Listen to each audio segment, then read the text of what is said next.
நோன்பு என்பதனுடைய பொருள், விரதம் அல்லது நோன்பு என்பதனுடைய பொருள்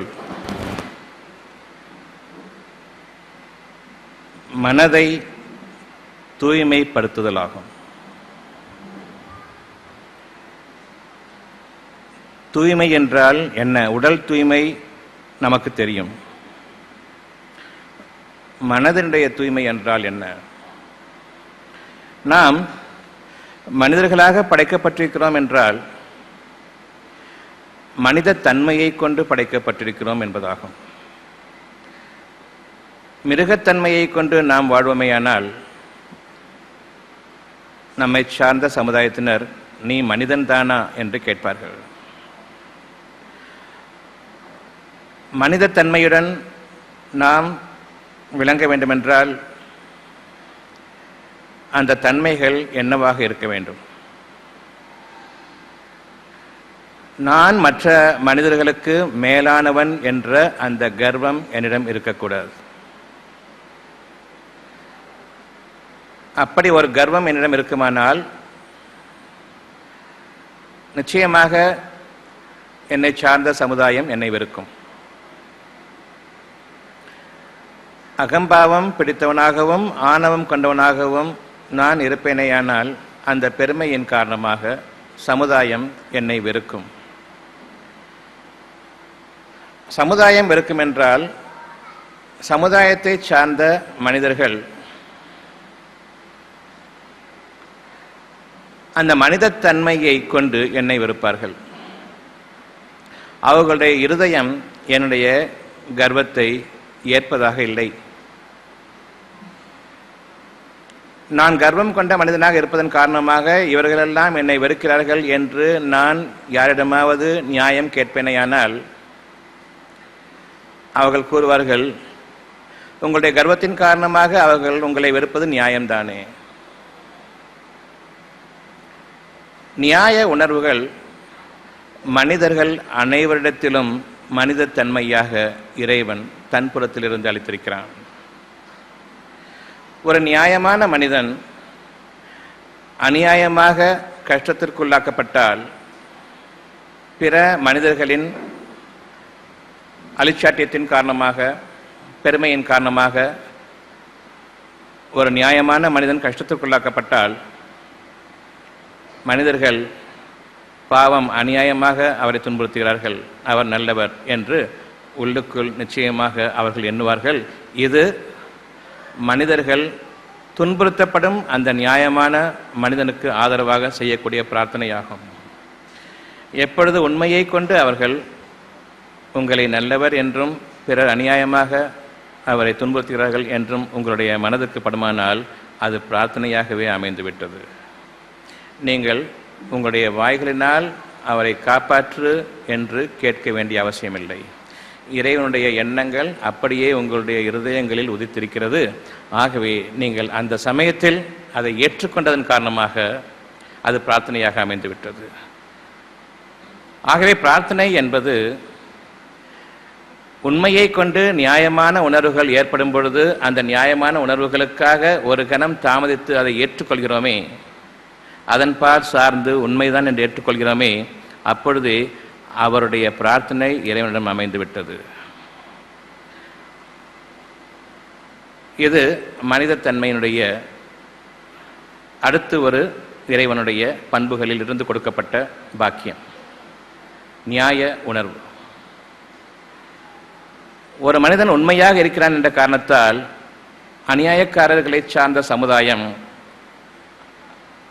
அந்த மனிதரை தண்ணி இல்லாத காட்டுக்கு அனுப்பிடுகிறது. தண்டனையாகவும் வேதனையை அனுபவிக்கும்படி செய்வதற்காகவும்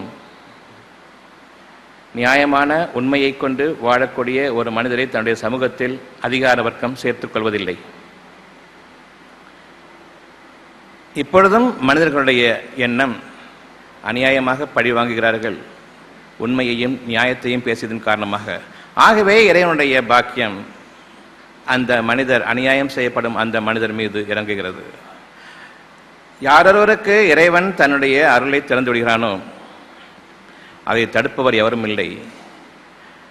யார் சோதனைக்குள்ளாக்கப்பட்டிருக்கிறார்களோ அவர்களுடைய நியாயமான நடத்தையின் காரணமாக அவர் மட்டும் இறைவன் நன்மையை நிச்சயமாக அங்கீகரிப்பான், அதற்குரிய நற்கூலி நிச்சயமாக இறைவனிடமிருந்து வர இருக்கிறது என்பதன் மீது நம்பிக்கை கொண்டவர்களாக சற்றே பொறுமையுடன் சகித்துக் கொள்வார்களேயானால் அவர்களுக்காக இறைவன் திறந்துவிடக்கூடிய பாக்கியத்தை தடுத்துவிடக்கூடியவர் எவரும் இல்லை என்பதன் மீது நம்பிக்கை கொள்வதும், அவர்களுக்காக இறைவன் அமைதியை முதலில் இறக்கி அருள்கிறானே அந்த பாக்கியத்தை அதிகப்படுத்துகிறான், அவர்களுடைய நம்பிக்கையையும் அதிகப்படுத்துகிறான். இது இறைவன் புறத்திலிருந்து நமக்கு கிடைக்கக்கூடிய இன்னொரு நற்பண்பாகும் நம்பிக்கை. அதனோடு கூட பொறுமையையும் சகிப்புத்தன்மையையும் இறைவன் உங்களுக்கு அளிக்கிறான். ஆகவே நீங்கள் பொறுமையாளர்களாக இருப்பீர்கள். இந்த பொறுமை என்பது பிற மனிதர்களிடையே கோழைத்தனம் என்ற ஒரு சொல்லை உங்கள் மீது இழிவாக கற்பிக்கும். பொறுமையாளர்களை பார்த்து அவன் கோழையாக இருக்கிறான். இது மனிதர்களுடைய அகம்பாவத்தினுடைய ஒரு வெளிப்பாடு. ஆவேசமும் ஆத்திரமும் அவசரமும் தனக்கு தீங்கை தவிர விளைவிக்காது என்பதை அவர்கள் நன்கு அறிந்திருந்த போதிலும் அவர்களுடைய பெருமை பிறரை இழிவுபடுத்த வேண்டும் என்ற அந்த ஒரு எண்ணம் அவர்களை இவ்வாறு சொல்ல தூண்டுகிறது, பொறுமையாளர்களை பார்த்து அவர்கள் கோழைகள் என்று. மாறாக ஆத்திரமும் அவசரமும் உங்களை துன்பத்திலும் இன்னும் கடும் சிக்கல்களிலும் ஆழ்த்திவிடும் என்பது உண்மை.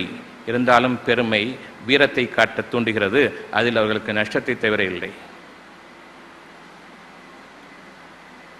ஒரு கோழைக்கும் பெருமை கொண்டவனுக்கும் நிச்சயமாக கடும் பகை இருக்கிறது. இவர்கள் இருவரும் சமமாக மாட்டார்கள். கோழை என்பது மனிதனுடைய தவறான சொல். இறைவன் புறத்திலிருந்து அவர்களுக்கு அளிக்கப்பட்ட அபரிமிதமான பொறுமை அவர்களை நிச்சயமாக தனக்காக ஒரு கேடு செய்யும் பொழுது அவர்களுக்கு எதிராக கோபம் என்ற மனப்பான்மையை இல்லாமல் ஆக்கிவிட்டது. தனக்கு எதிராக செய்யப்படும் சூழ்ச்சிகளை பற்றியும் அநியாயங்களை பற்றியும் அவர்கள் பெரிதுபடுத்துவதில்லை. ஆகவே அவர்கள் அமைதியுடன் இருக்கிறார்கள். இதற்காக மனிதர்களிடமிருந்த பழிச்சொல், உனக்கு வெட்கம் மானம் ரோஷம் எதுவுமே கிடையாதா என்பார்கள். இது இறைவனுடைய பாக்கியம். நிச்சயமாக அவை என்னிடம் இல்லை. எல்லா பெருமையும் இறைவனுக்கு மட்டும்தான், அனைத்து கண்ணியமும் அவனுக்கு மட்டும்தான். ஆகவே என்னிடம் ரோஷம் இல்லை என்பது, சூடு சுரணை இல்லை என்பது இறைவனிடமிருந்து நான் கிடைக்கப்பெற்ற பாக்கியம்.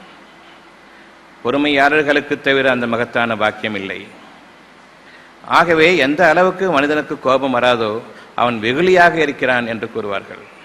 பிற மனிதர்களை குற்றம் பிடிக்காதவன், பிற மனிதர்களுடைய சொற்களை நம்புபவன் வெகுளி என்பார்கள். அவ்வாறல்ல, இறைவன் புறத்திலிருந்து அவர்கள் அமைதியை பாதுகாப்பவர்கள். அவர்கள் தங்களுடைய முயற்சியை கொண்டு வெகுளியாக இருக்கவில்லை. அவர்களிடம் இருக்கக்கூடிய நன்மையை கருதி அவர்களுடைய இருதயத்தில் இவ்வாறு இறைவன் மாற்றத்தை ஏற்படுத்துகிறான். பிற மனிதர்களை அநியாயமாக சந்தேகிக்க வேண்டாம். மன அமைதியை கொண்டு அவர்கள் சொல்வதை நீங்கள் கேளுங்கள்.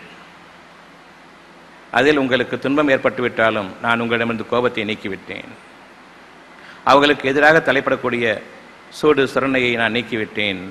ஏனெனில் நான் உங்கள் மீது கண்காணிப்பாளனாக இருக்கின்றேன். உங்கள் அனைத்து காரியங்களுக்கும் அவ்வளவையும் என்னுடைய பொறுப்பில் நான் ஏற்றுக்கொண்டேன்.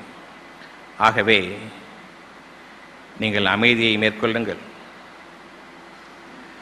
அமைதியை கொண்டு நீங்கள் வாழ்ந்து வாருங்கள்.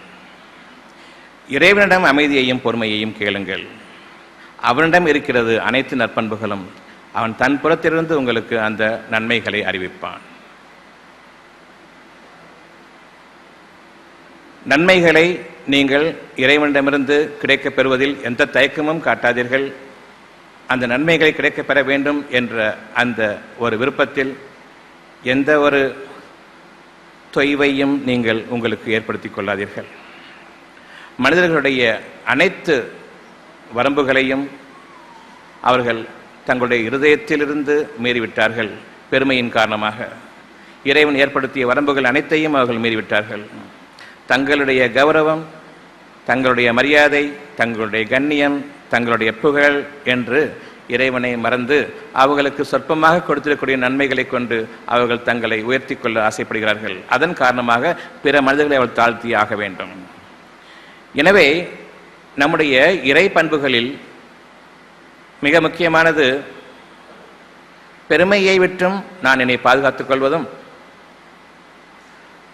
பொறுமையை கொண்டும் என்னை நான் என் பாதுகாப்பில் அதிகப்படுத்திக் கொள்வதும், இன்னும் சகிப்புத்தன்மையை கொண்டு முழுமையாக என்னை இறைவனுடைய பாதுகாப்பில் ஒப்படைப்பதும், பிற மனிதர்களை இழிவுக்குள்ளாக்காதிருக்கும் அந்த ஒரு மனப்பாங்கை நான் மேற்கொள்வதும் இறை பண்புகளில் நின்றும் உள்ளதாகும். நியாய உணர்வுகள் அனைத்தும் என் இறைவனால் அங்கீகரிக்கப்பட வேண்டியவை. அதன் காரணமாக உண்மைக்குரிய கூலியாக எனக்கு இறைவனிடத்திலிருந்து ஞானங்கள் வர இருக்கிறது. மனித அறிவையெல்லாம் மிஞ்சி அந்த ஞானங்கள் இருக்கிறது. மனித அறிவு எப்படிப்பட்டதென்றால், பிற மனிதர்களிடமிருந்து அவர்கள் அறியாத வண்ணம் அவர்களிடமிருந்து இருக்கக்கூடிய உலகத்தின் பொருட்களை அபகரிப்பது, இது மனித அறிவாகும். இதற்கு மட்டுமே மனித அறிவு உபயோகப்படும். அதாவது வஞ்சகத்தனம் மட்டுமே மனித அறிவு. உண்மைக்கு புறம்பாகவும் உண்மையை எதிர்கொள்ள சக்தியற்றவர்களும் தான் அறிவு என்று கொண்டிருக்கும் மனிதர்களுடைய உச்சவரம்பாகும். அநியாயத்தை தவிர அவர்களுடைய அறிவு என்ற தன் சிக்கல்களிலிருந்து ஒருபோதும் வெளியேற முடியாது. வாக்குறுதியை மீறுவதும், உண்மைக்கு புறம்பாக பொய்களை வாழ்க்கையாக்குவதும், வியாபாரத்திற்கு பதிலாக நயவஞ்சகத்தையும் துரோகத்தையும் இதுவும் வியாபாரம்தான் என்று கூறுவதும், மனிதர்கள் தங்களுடைய அறிவை கொண்டு மனித சமுதாயத்திற்கு அழிவையே நாடியவர்களாக கூறுகிறார்களே தவிர அதை மனித பண்பாக மாற்றிக்கொண்டு நீங்கள் வாழ வேண்டும் என்று உங்களை அவசரப்படுத்துகிறார்கள், உங்களை நிர்பந்தப்படுத்தவும் செய்கிறார்கள். உதாரணமாக இன்று பொருளாதாரம் மிக முக்கியமானது. இந்த பொருளாதாரத்தை நீங்கள் வியாபார என்ற அந்த ஒரு அமைப்பில் உங்களுடைய வாழ்க்கைக்கு உரியதாக ஆக்கிக் கொண்டீர்கள். இப்பொழுது பொருளாதாரத்திற்கு ஆணிவேராக வட்டி என்ற அந்த ஒன்று உங்களுக்கு புகுத்தப்படுகிறது. அந்த வட்டியில் உங்களுக்கு நன்மை இருக்கிறதா அல்லது தீமை இருக்கிறதா என்று கேட்டால் உடனடியாக அதில் நன்மையும் இருக்கிறது என்றும் கூறுவீர்கள். அந்த அளவுக்கு நாம் உண்மையை மறத்து போனவர்களாக, பொய்யை நம்பிக்கை கொண்டவர்களாக, மனித அறிவை உள் உணர்வுகளுக்கு மாறாக தனக்கு கேடாகவே ஏற்றுக்கொண்டவர்களாக நாம் அங்கீகரித்து கொண்டோம். கடன் வாங்கும் பொழுது அந்த நேரத்தைய அற்ப சுகத்தை தவிர அதை தொடர்ந்து மிக பெரும் வேதனை கடன் அடைக்கும் காலம் வரையில் உங்களை பின்தொடரும்.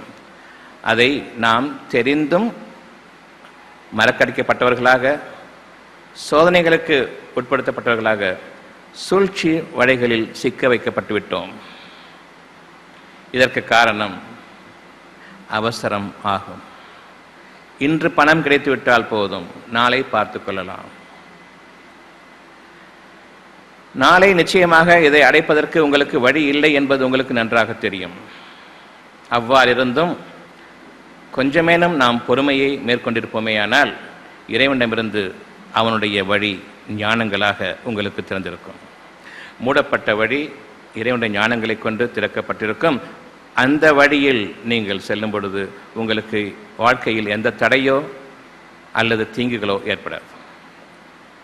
ஆனால் பெரும்பாலும் நாம் பொறுமையை இழந்து விடுகிறோம். நமக்கு ஒரு சோதனை ஏற்படும் பொழுது இறைவன் உங்களுக்காக ஒரு சோதனை ஏற்படுத்துகிறான். என்ன சோதனை என்பது, நீங்கள் செல்லும் பாதையில் இறைவனை மீறி உங்களுடைய அறிவை மட்டுமே நம்பி நீங்கள் செல்கிறீர்கள். அது உங்களுடைய எல்லைக்கு உங்களை கொண்டு செல்லாது. நீங்கள் எந்த இலக்கை கொண்டு உங்களுடைய காரியங்களை நடத்துகிறீர்களோ அந்த இலக்கை அது நிச்சயமாக அடைய செய்யாது. ஆகவே உங்களுடைய காரியங்களில் பல தடைகளையும் பல சங்கடங்களையும் உங்களுக்கு ஏற்படுத்துகிறான். இவ்வாறு சங்கடங்களும் தடைகளும்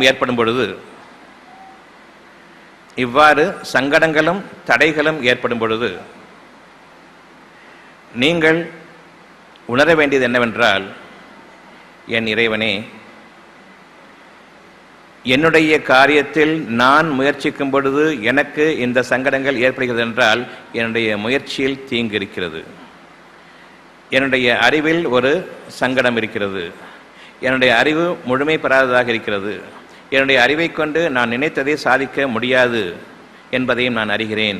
ஆகவே எனக்கு நீ நேர்வழி காட்டு என்று பிரார்த்தனையை நீங்கள் உங்களுடைய சங்கடங்களுக்கு உண்மையை கொண்டு நிலைநிறுத்த வேண்டும், பிரார்த்தனைகளை நிலைநிறுத்த வேண்டும்.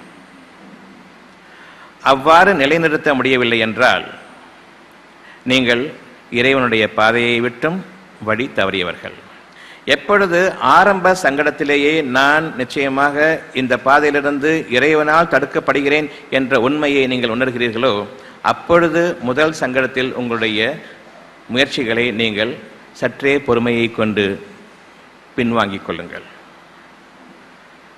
நல்ல காரியங்கள் என்று நீங்கள் நினைக்கிறீர்கள், நிச்சயமாக அது நடந்துவிடும் என்று இருக்கும் பொழுது பிறரை நீங்கள் குறை சொல்ல மாட்டீர்கள். உங்களுக்கே நிச்சயமில்லாத காரியத்தில் தடைகள் ஏற்படும் பொழுது உங்களுடைய குடும்பத்தாரின் காரணமாக எங்கே போறீங்கன்னு கேட்ட உடனேயே அப்பவே காரியங்கள்லாம் முடிஞ்சு போயிட்ட மாதிரி அவங்க மீது நீங்கள் எரிச்சல் படுறீங்க. இதுக்கு காரணம் என்ன தெரியுமா? என்னுடைய இந்த முயற்சியில் எனக்கே சந்தேகம் இருக்கிறது. நாளை இந்த முயற்சியில் நான் நிச்சயமாக தோற்கப் போகிறேன்.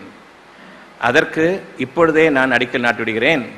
இந்த மனிதர் நான் போகும்பொழுது எங்கே போகிறீர்கள் என்று கேட்டார், அதன் காரணமாக என்னுடைய காரியம் தோற்று போய்விட்டது. நான் அப்பவே நினைச்சேன், நீ கேட்கும் பொழுது என்னுடைய காரியம் உருப்படாது என்று. அதுக்கு முன்னாலே நீ நினைச்சிருக்கணும், உன்னுடைய நினைப்புகளையும் முயற்சிகளையும் பல சிக்கல்கள் இருக்குதுன்னு சொல்றது. உனக்கே நம்பிக்கை இல்லைங்கிறத நீ அன்னைக்கே நினைச்சு வந்திருக்கணும். உனக்கு நல்லாவே தெரியும், அன்னைக்கு நீ அந்த முயற்சியில் ஈடுபடும் பொழுது நிச்சயமாக இது உன்னுடைய முயற்சிக்குரிய பலனை அளிக்காது, பெரும் சந்தேகம் அதில் உனக்கு இருக்கிறது என்பது நன்றாக தெரியும். வேறு வழி இல்லாத காரணத்தால் பெருமையை கொண்டு நீங்கள் உங்களுடைய காரியங்களில் ஈடுபடும் பொழுது சின்ன சின்ன விஷயங்களையும் நாளைய தோல்விக்கு இதுதான் காரணம் என்பதற்காகவும், நான் தோற்று போகவில்லை பிறர்தான் அதற்கு காரணம் என்பதை நீங்கள் அறிவித்து விடுவதற்காகவும் வேண்டி சின்ன சின்ன குறைகளை எல்லாம் அப்பொழுதே நீங்கள் நிச்சயமாக அதை பதிவு செய்து விடுவீர்கள். நாளைய தோல்வி வரும்பொழுது அவர்களை கையை காட்ட வேண்டுமே தவிர என்னுடைய முயற்சியில் ஒரு குறை இருந்தது என்பதை நான் ஒப்புக்கொள்ள முடியாது. நான் பெருமை கொண்டவன். நீங்கள் அறிய வேண்டியது, உங்களுடைய முயற்சிகளில் முதல் தடை என்னவென்றால், எப்பொழுது அந்த முயற்சியின் அடிப்படையில் ஒரு தயக்கம் அல்லது சந்தேகம் ஏற்படுகிறதோ அப்பொழுதே நீங்கள் உங்களுடைய இறைவனுக்கு பயந்து கொள்ளுங்கள். இறைவன் உங்களுக்காக அறிவிக்கிறான், இதில் உங்களுடைய முயற்சி முழுமையாக இல்லை, உங்களுடைய முயற்சியில் பின்னடைவுகள் இருக்கின்றன என்பது உங்களுக்கு தெளிவாக தெரிகிறது. எங்கேயோ சங்கடம் ஏற்பட போகிறது என்பது தெரியும். வரும்போது பார்த்து கொள்ளலாம். யார் பார்ப்பாங்க? அன்னைக்கு வரும்போது இன்னைக்கு தெரியும், இன்னைக்கு பார்க்க வேண்டியதானே, நாளைக்கு யார் பார்ப்பாங்க? அதை ஏதோ சங்கடம் என்று உங்களுக்கு தெரியும் பொழுது அந்த சங்கடம் என்னவாக இருக்கும் என்று ஏன் நீங்கள் சிந்திக்க தலைப்படவில்லை? சிந்தித்தீர்களானால் அந்த சங்கடத்தை உங்களால் நிச்சயமாக எதிர்கொள்ள முடியாது. அங்கு உங்களுடைய காரியங்கள் சீர்கட்டுவிடும் என்பது நன்றாக தெரிந்துதான் அதை நீங்கள் மறந்தவர்களாக அதற்கு அப்பாலும் நீங்கள் உங்களுடைய திட்டங்களை தீட்டுகிறீர்கள். வரும்பொழுது பார்த்து கொள்ளலாம். என்ன பார்த்து கொள்ளலாம்? யாரையாவது கையில் காலில் விழுந்து நாம் சரிபடுத்திக் கொள்ளலாம். ஆகையினால் இப்பொழுதே நாம் அதிகாரிகளையும் பணம் படைத்தவர்களையும் அதிகாரத்தில் இருப்பவர்களையும் நாம் இன்று கைப்பற்றிக் கொள்ளலாம்.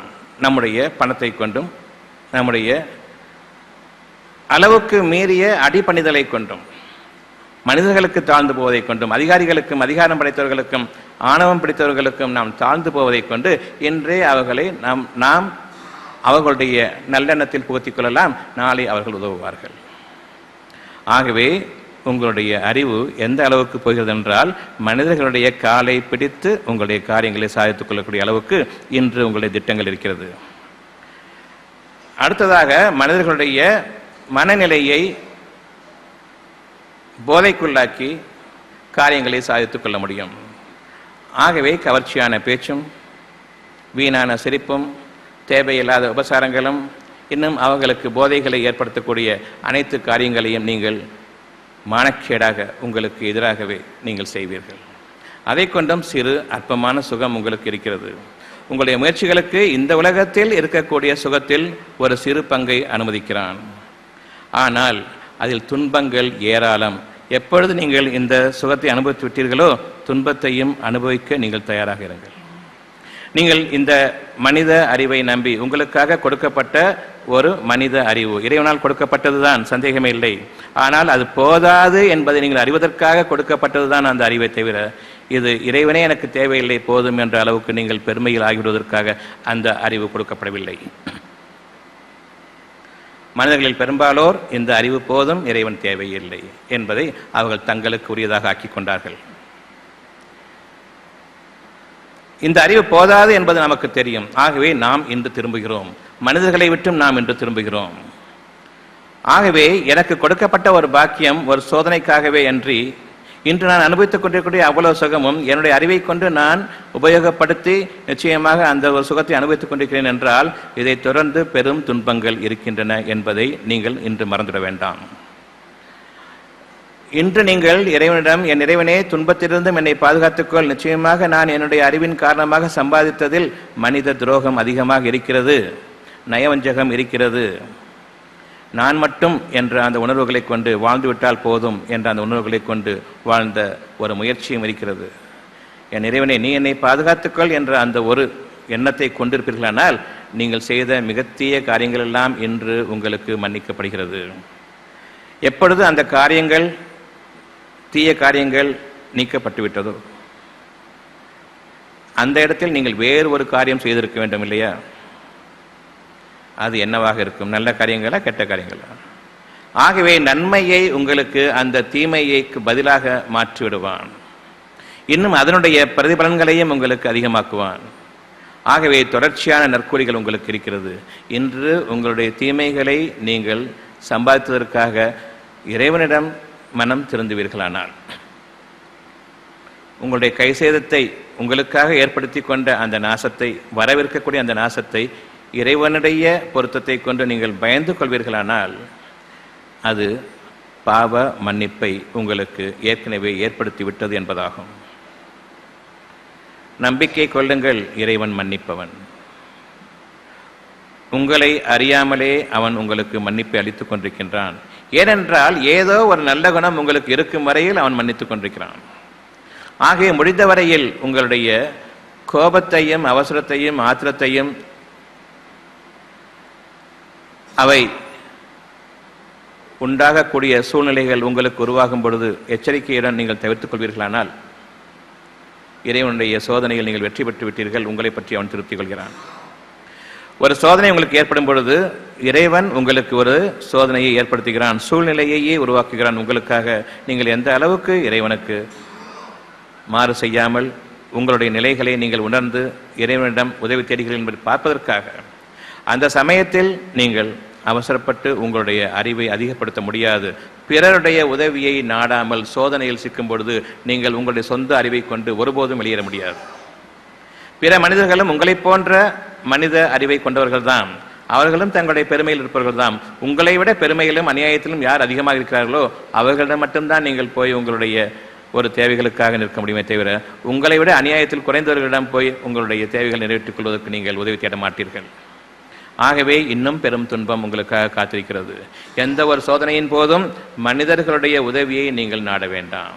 மாறாக உங்களுடைய பாவங்களுக்காக இறைவனிடம் மன்னிப்பு தேடுங்கள். அந்த பாவம் என்ன? என்னுடைய அறிவை நான் இறைவனை மறந்து இந்த அறிவே எனக்கு போதுமானது என்று கொண்டு விட்டதன் காரணமாக இறைவன் உங்களுடைய அறிவின் போக்கில் உங்களை சிறிது காலம் விட்டுவிட்டான். அதனுடைய பலனை நீங்கள் சுவையுங்கள் என்பதற்காக. எனவே நீங்கள் உங்களுடைய அறிவை எந்த அளவுக்கு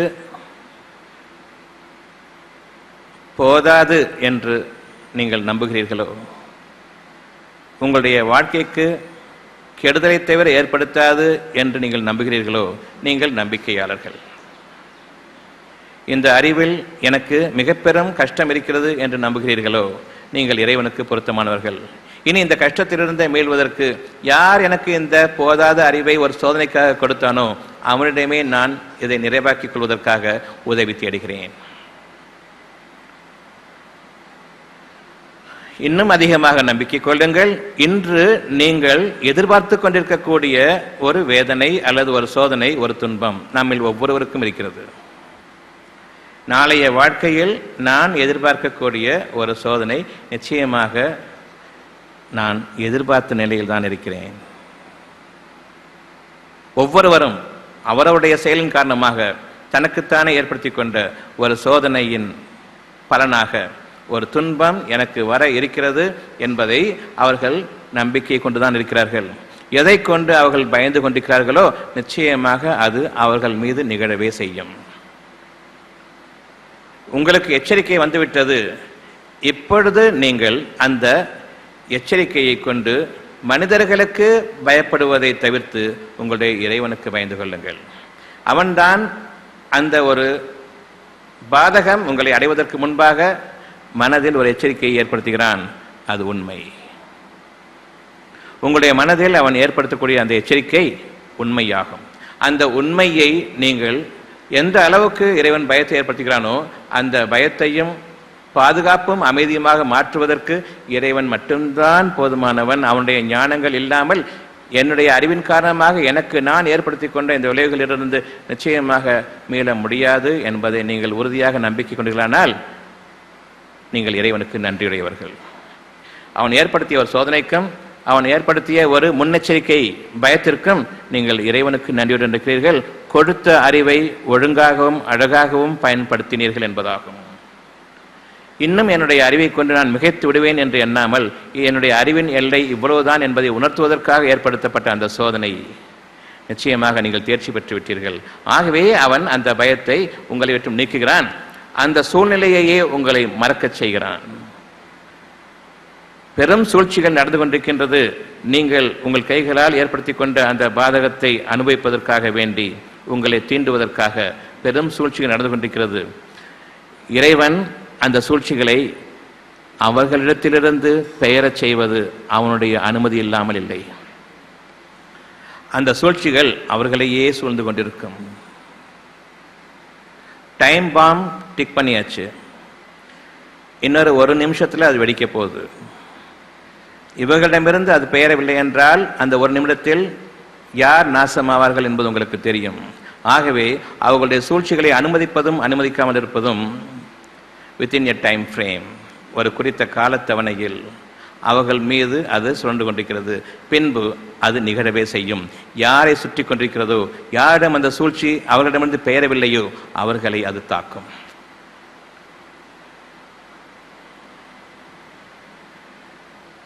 நான் உங்களுக்கு எதிராக ஒரு சூழ்ச்சி செய்கிறேன் என்றால் இறைவனை மறந்தவனாகத்தான் சூழ்ச்சி செய்கிறேன். இறைவனுக்கு எதிராகவே நான் சூழ்ச்சி செய்கிறேன். எனக்கு நீங்கள் ஒரு கெடுதி செய்துவிட்டீர்கள், அது நிச்சயமாக எனக்கு தெரிகிறது. இறைவனும் பார்த்து கொண்டிருக்கிறான். அவர்கள் செய்த கெடுதியை இறைவனும் பார்த்து கொண்டிருக்கிறான். உங்களுக்கு அவர்கள் மீது கோபம், ஆனால் அவர்களிடம் ஏதோ ஒரு நன்மை, திருந்துவதற்கான நன்மை அவர்களிடம் இருக்கிறது. இறைவன் ஏற்கனவே மன்னித்து விட்டான். யார் மீது நீங்கள் கோபம் கொண்டிருக்கிறீர்களோ அவர்களை இறைவன் மன்னித்து விட்டான் என்று கொள்ளுங்கள். இப்பொழுது நீங்கள் அவர்கள் மீது கொண்டிருக்கக்கூடிய கோபம் இறைவனுக்கு எதிரானதா, நியாயமானதா? ஆகவே இதை அறியாத நிலையில் நீங்கள் தவறிழைத்துவிட வேண்டாம். பொறுமையை மேற்கொள்ளுங்கள். நீங்கள் யார் மீது நியாயமாகவே தான் கோபம் கொண்டிருக்கிறீர்களோ அவர்களை இறைவன் மன்னித்து விட்டிருக்கக்கூடும் என்பதை நீங்கள் அறியாதவர்கள் இல்லை. இறைவன் மன்னிப்பாளன் என்பது உண்மையானால் நீங்கள் மன்னிக்கவில்லை. உங்களை விட மிகைத்தவன் பொறுமையால் அவன் மன்னித்து விட்டிருக்கக்கூடும். எப்படி நீங்கள் தீர்மானித்துக் கொண்டீர்கள் நான் நியாயமாகத்தான் கோபம் கொண்டிருக்கிறேன் என்று? ஆகவே நீங்கள் உங்களுடைய அறிவை கொண்டு நியாயத்தை தேட வேண்டாம். இரக்கத்தை கொண்டு அவனிடமிருந்து நீங்கள் பொறுமையை மேற்கொள்ளுங்கள். மனிதர்களுக்கு ஒரு தீங்கு ஏற்பட நாம் முனையும் பொழுது அவர்கள் மீது இரக்கம் என்ற அந்த உணர்வை கொண்டு வாருங்கள். எப்படி கொண்டு வருவது? பரிதாபப்படுங்கள். அவர்களுடைய சூழ்நிலைகளை பாருங்கள், பரிதாபப்படுங்கள். சூழ்நிலையின் காரணமாக, தன்னுடைய அறிவு போதாத்தன்மையின் காரணமாக அவன் கேடுகளை செய்து கொண்டிருக்கிறான். அவனுக்கு மட்டும் அறிவு வேறு வழிகள் இருந்தால் நிச்சயமாக எனக்கு துன்பம் இடைப்பதை விட்டு அவன் வேறு வழிகளில் நல்ல வழிகளில் சென்றிருப்பான். அவனுக்கு நல்ல வழிகள் மூடப்பட்டிருக்கின்றன. ஆகவே அவனிடமிருந்து எந்த ஒரு தீமையும் இன்னும் உங்கள் மீது ஏற்படாதிருக்கும் பொருட்டு அவர்களுக்காக நீங்கள் இறைவனிடம் பாவ மன்னிப்பை தேடுவீர்களானால் அவர்களுடைய பாவங்களையும் மன்னிப்பான். நீங்கள் நன்மையை ஒருவருக்காக இறைவனிடம் சிபாரிசு செய்யும் பொழுது அதிலுள்ள பங்கு உங்களுக்கும் இருக்கிறது. நம்பிக்கை கொள்ளாதவர்கள், நன்மைக்கு நன்மை உண்டு என்பதன் மீது நம்பிக்கை கொள்ளாதவர்கள் பழிதீர்த்தலை தங்களுக்கு ஆகமாக்கிக் கொள்கிறார்கள். உங்களை விட இறைவன் பழிதீர்ப்பதில் மிகைத்தவன். உங்களை விட அவன் கோபம் கொள்பவன். அவர்களுடைய பாவங்களின் கணக்குகளை எடுப்பதில் அவன் தீவிரமானவன். இன்னும் கணக்கை முடிப்பதிலும் அவன் துரிதமானவன். ஆகவே நீங்கள் எதை மறுப்பீர்கள்? அவன் உங்களை விட ஆற்றல் மிக்கவன் என்றால் உங்களுடைய அனைத்து குணங்களிலும் அவன் ஆற்றல் மிக்கவன்.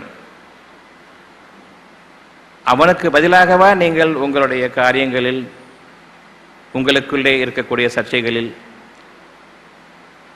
சுமூகமான உறவை ஏற்படுத்திக் கொள்வதோ ஒருவருக்கொருவர் பழிதீர்த்துக் கொள்வோ முடியும் என்பது நிச்சயமாக இல்லை.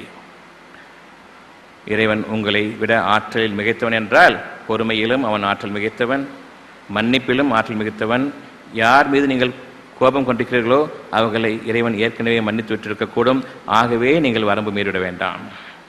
பொறுமையாளர்களை தவிர யார் அவசரமாக தங்களுடைய காரியங்களில் ஆத்திரத்தில் ஈடுபட மாட்டார்களோ அவர்களை தவிர மற்ற அனைவரும் நிச்சயமாக தவறி விடுபவர்களே.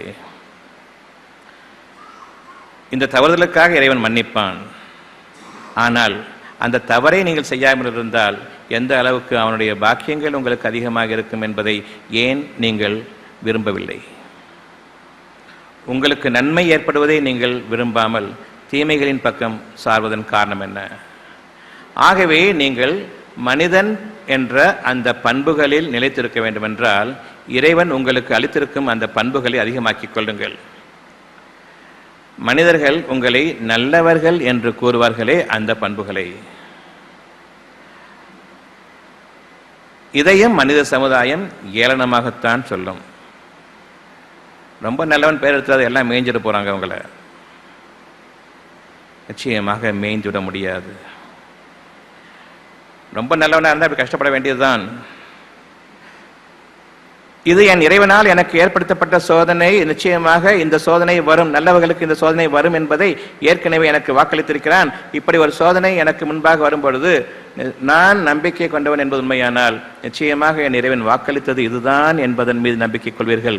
இறுதியாக உங்களுக்கு வர வேண்டிய நன்மை உங்களுக்கு நெருங்கிவிட்டது என்பதாகும்.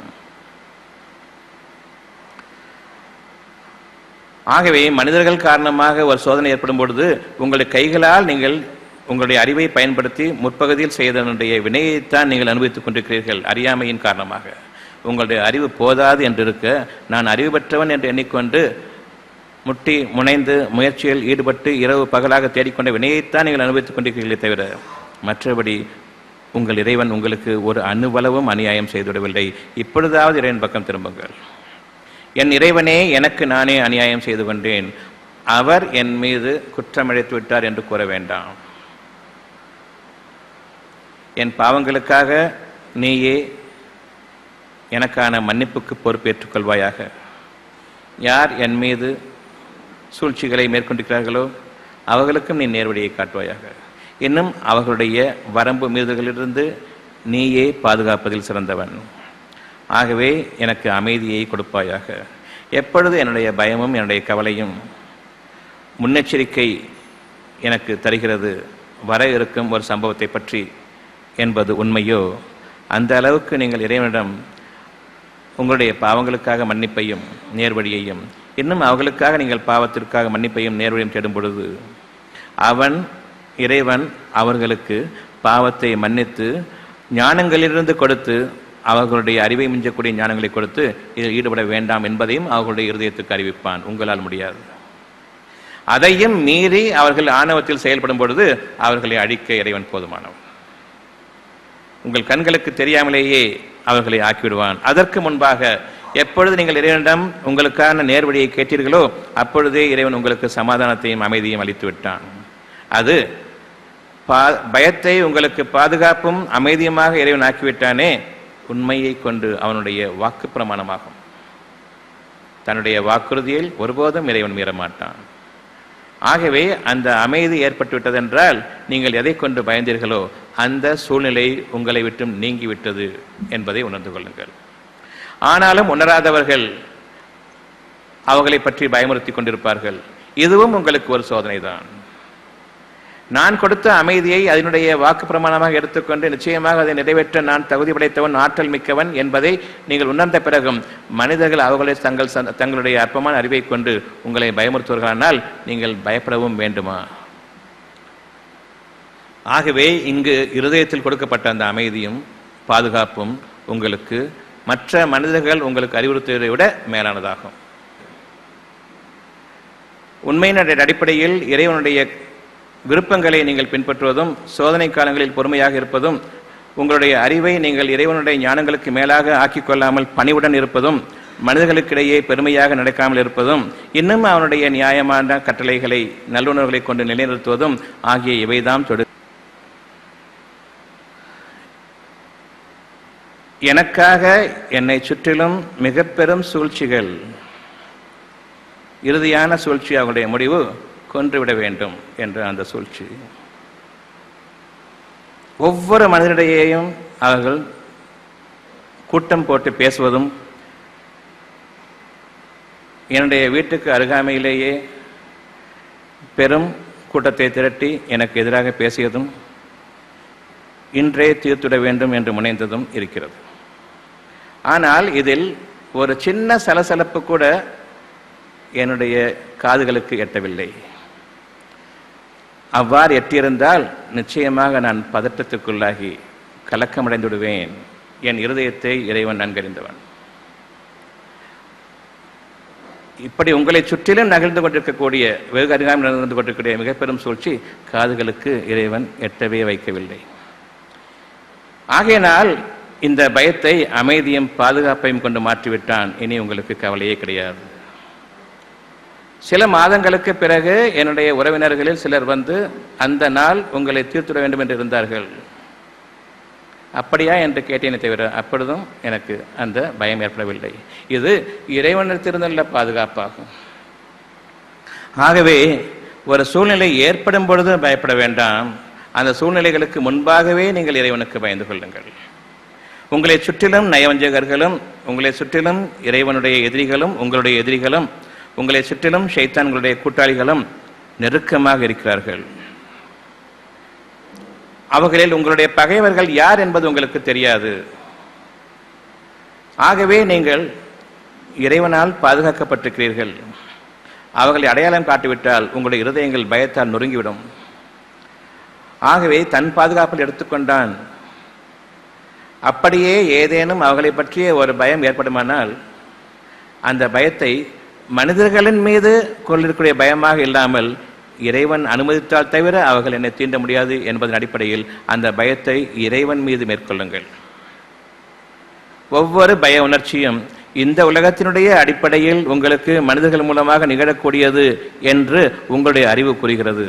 ஆனால் இறைவன் கூறுகிறான், என்னுடைய அனுமதி இல்லாமல் எந்த ஒரு தீமையும் அவர்களிடமிருந்து பெயராது. ஆகவே time bomb has started clicking. அவர்கள் வைத்துக் கொண்டிருக்கக்கூடிய அந்த சூழ்ச்சி ஒரு டைம் பாம் போன்றது. உங்களுடைய நேரத்திற்காக காத்திருக்கிறார்கள். இல்லை, அவர்களுடைய நேரத்தை அது குறிவித்திருக்கிறது. நீங்கள் இறைவன் பக்கம் திரும்புவீர்களானால் அதை முறியடிக்க நீங்கள் முயற்சிக்க வேண்டாம். முழுமையாக இறைவன் பக்கம் திரும்பிவிடுங்கள். அந்த பயம் அமைதியை கொண்டு இருக்கும் பொழுது இனி அவர்களிடமிருந்து அந்த சூழ்ச்சிகள் பெயராது என்பதன் மீது நீங்கள் நம்பிக்கை கொள்ளுங்கள். ஞானங்களை கொண்டு காதுகளில் இறக்காமல் இருதயங்களில் இறைவன் இறக்குகிறான். ஆகவே அங்கு உணர்ச்சிகளுக்கு வேலை இல்லை, உணர்வுகளும் சிந்தனையும் அங்கு இருக்கிறது.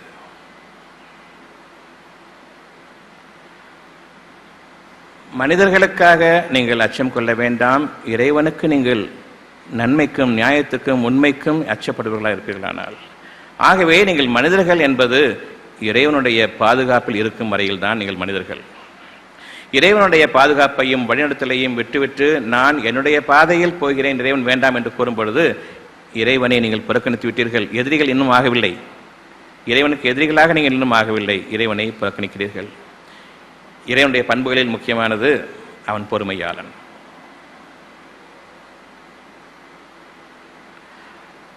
எனவே நீங்களும் உங்களுடைய இருதயங்களில் அந்த பொறுமை என்னும் குணத்தை மேற்கொள்ளுங்கள். உடனே நீங்கள் பிற மனிதர்களுக்கு நன்றி செய்து அவர்கள் உங்களை அலட்சியப்படுத்தும் பொழுது நன்றி கெட்டவன் என்ற வார்த்தையை கூற வேண்டாம். நீங்கள் இறைவனுக்கு நன்றி கெட்ட சூழ்நிலைகள் ஏராளம்.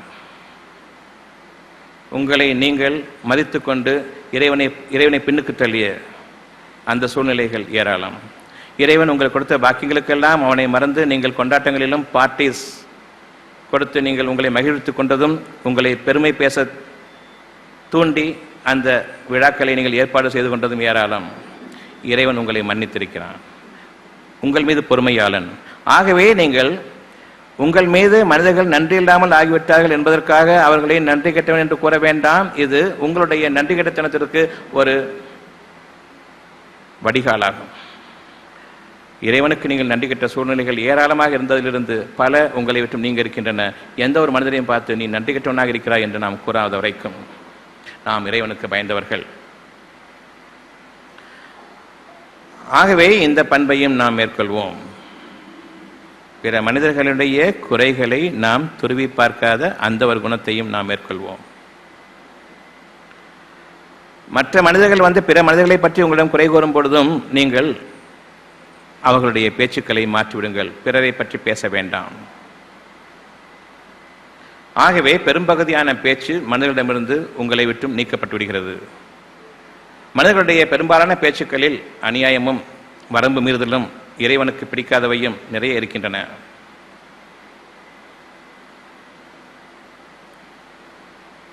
இன்னும் அவர்கள் தன்னை பற்றி பேசுவார்கள். தன்னை பற்றி பேசுபவர்கள் பெருமை கொண்டவர்கள். உங்களை பற்றி நீங்கள் பேசாதீர்கள். யாவற்றுக்கும் இறைவனையே நீங்கள் முன்னிலைப்படுத்தி நீங்கள் பேசுங்கள். நான் இதை செய்தேன் என்று கூற வேண்டாம். என் இறைவன் அனுமதியை கொண்டு இது எனக்கு முடிந்தது என்று கூறுங்கள்.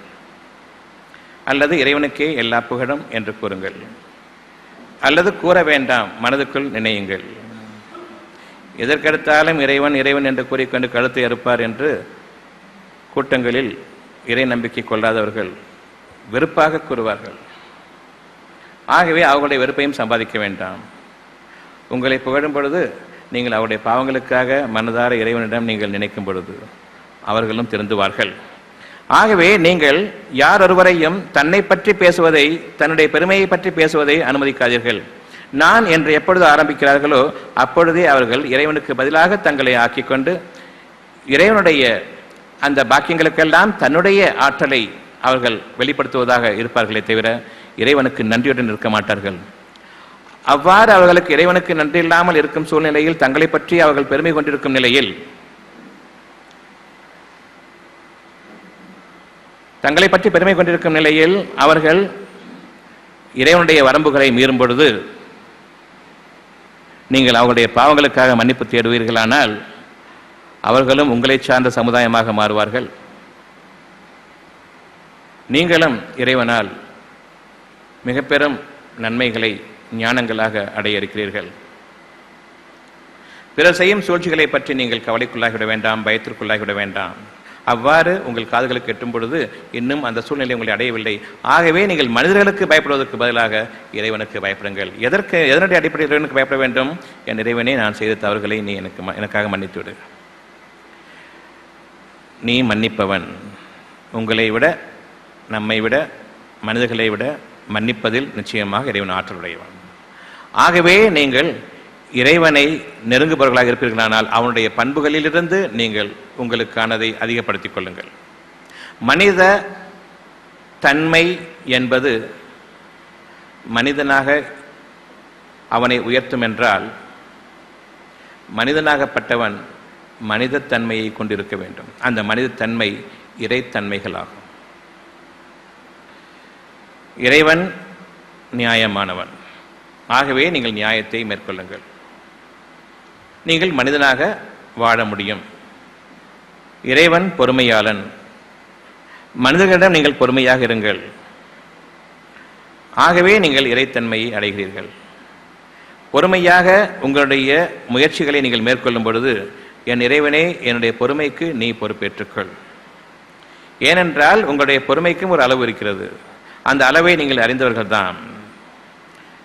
எப்பொழுது நான் பொறுமையாக இருக்கிறேன் என்று கூறுகிறீர்களோ அப்பொழுதே நீங்கள் உங்களுடைய பெருமைக்காகத்தான் நான் பொறுமையாக இருக்கிறேன் என்று கூறுகிறீர்கள்.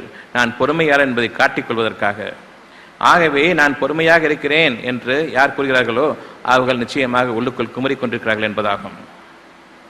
உள்ளுக்குள் பெருமையை வைத்துக்கொண்டு, பொறுமையின்மையை வைத்துக்கொண்டு வெளியில் அமைதியாக இருப்பதன் காரணமாக நீங்கள் பொறுமையாக இருக்கிறீர்கள் என்பதல்ல. நீங்கள் வெளிப்படுத்துவதையும் உங்களுடைய இருதயங்களில் நீங்கள் மறைத்து வைத்திருப்பதையும் நிச்சயமாக உங்களை படைத்த உங்கள் இறைவன் நன்கறிவான். ஆகவே உள்ளங்களில் நீங்கள் பயந்து கொள்ளுங்கள், உங்களுடைய செயல்களில் நீங்கள் வெளிக்காட்டாதீர்கள். உங்களுடைய உள்ளத்தினுடைய ஒரு கேடுகளுக்கு மாறாக வெளியில் நீங்கள் நல்லவர்கள் என்ற அந்த பண்புகளை காட்ட வேண்டாம், காட்டிக்கொள்ள வேண்டாம். உங்களுடைய இருதயங்களை நீங்கள் மறைத்து வைத்திருப்பது ஏராளம், அது இறைவனுக்கு நன்றாக தெரியும். படைப்பாளன் உங்களுடைய இருதயங்களையும் படைத்து உங்களுடைய நன்மைக்காக அந்த இருதயங்களில் உள்ளவற்றை வெளிக்காட்டாமல் அவன் நெஞ்சுக்குள் மறைத்தும் வைத்தானே, பிறர் கண்களுக்கும் தெரியாமல் அவன் உங்களை பாதுகாப்பதில் சிறந்தவன், உங்கள் மீது அன்பும் இரக்கமும் கொண்டவன். அந்த இருதயத்தில் இருக்கக்கூடிய தீமைகளை வெளிப்படுத்தி விடுவானால் நீங்கள் ஒரு சனம் மனிதர்களாக வாழ முடியாது.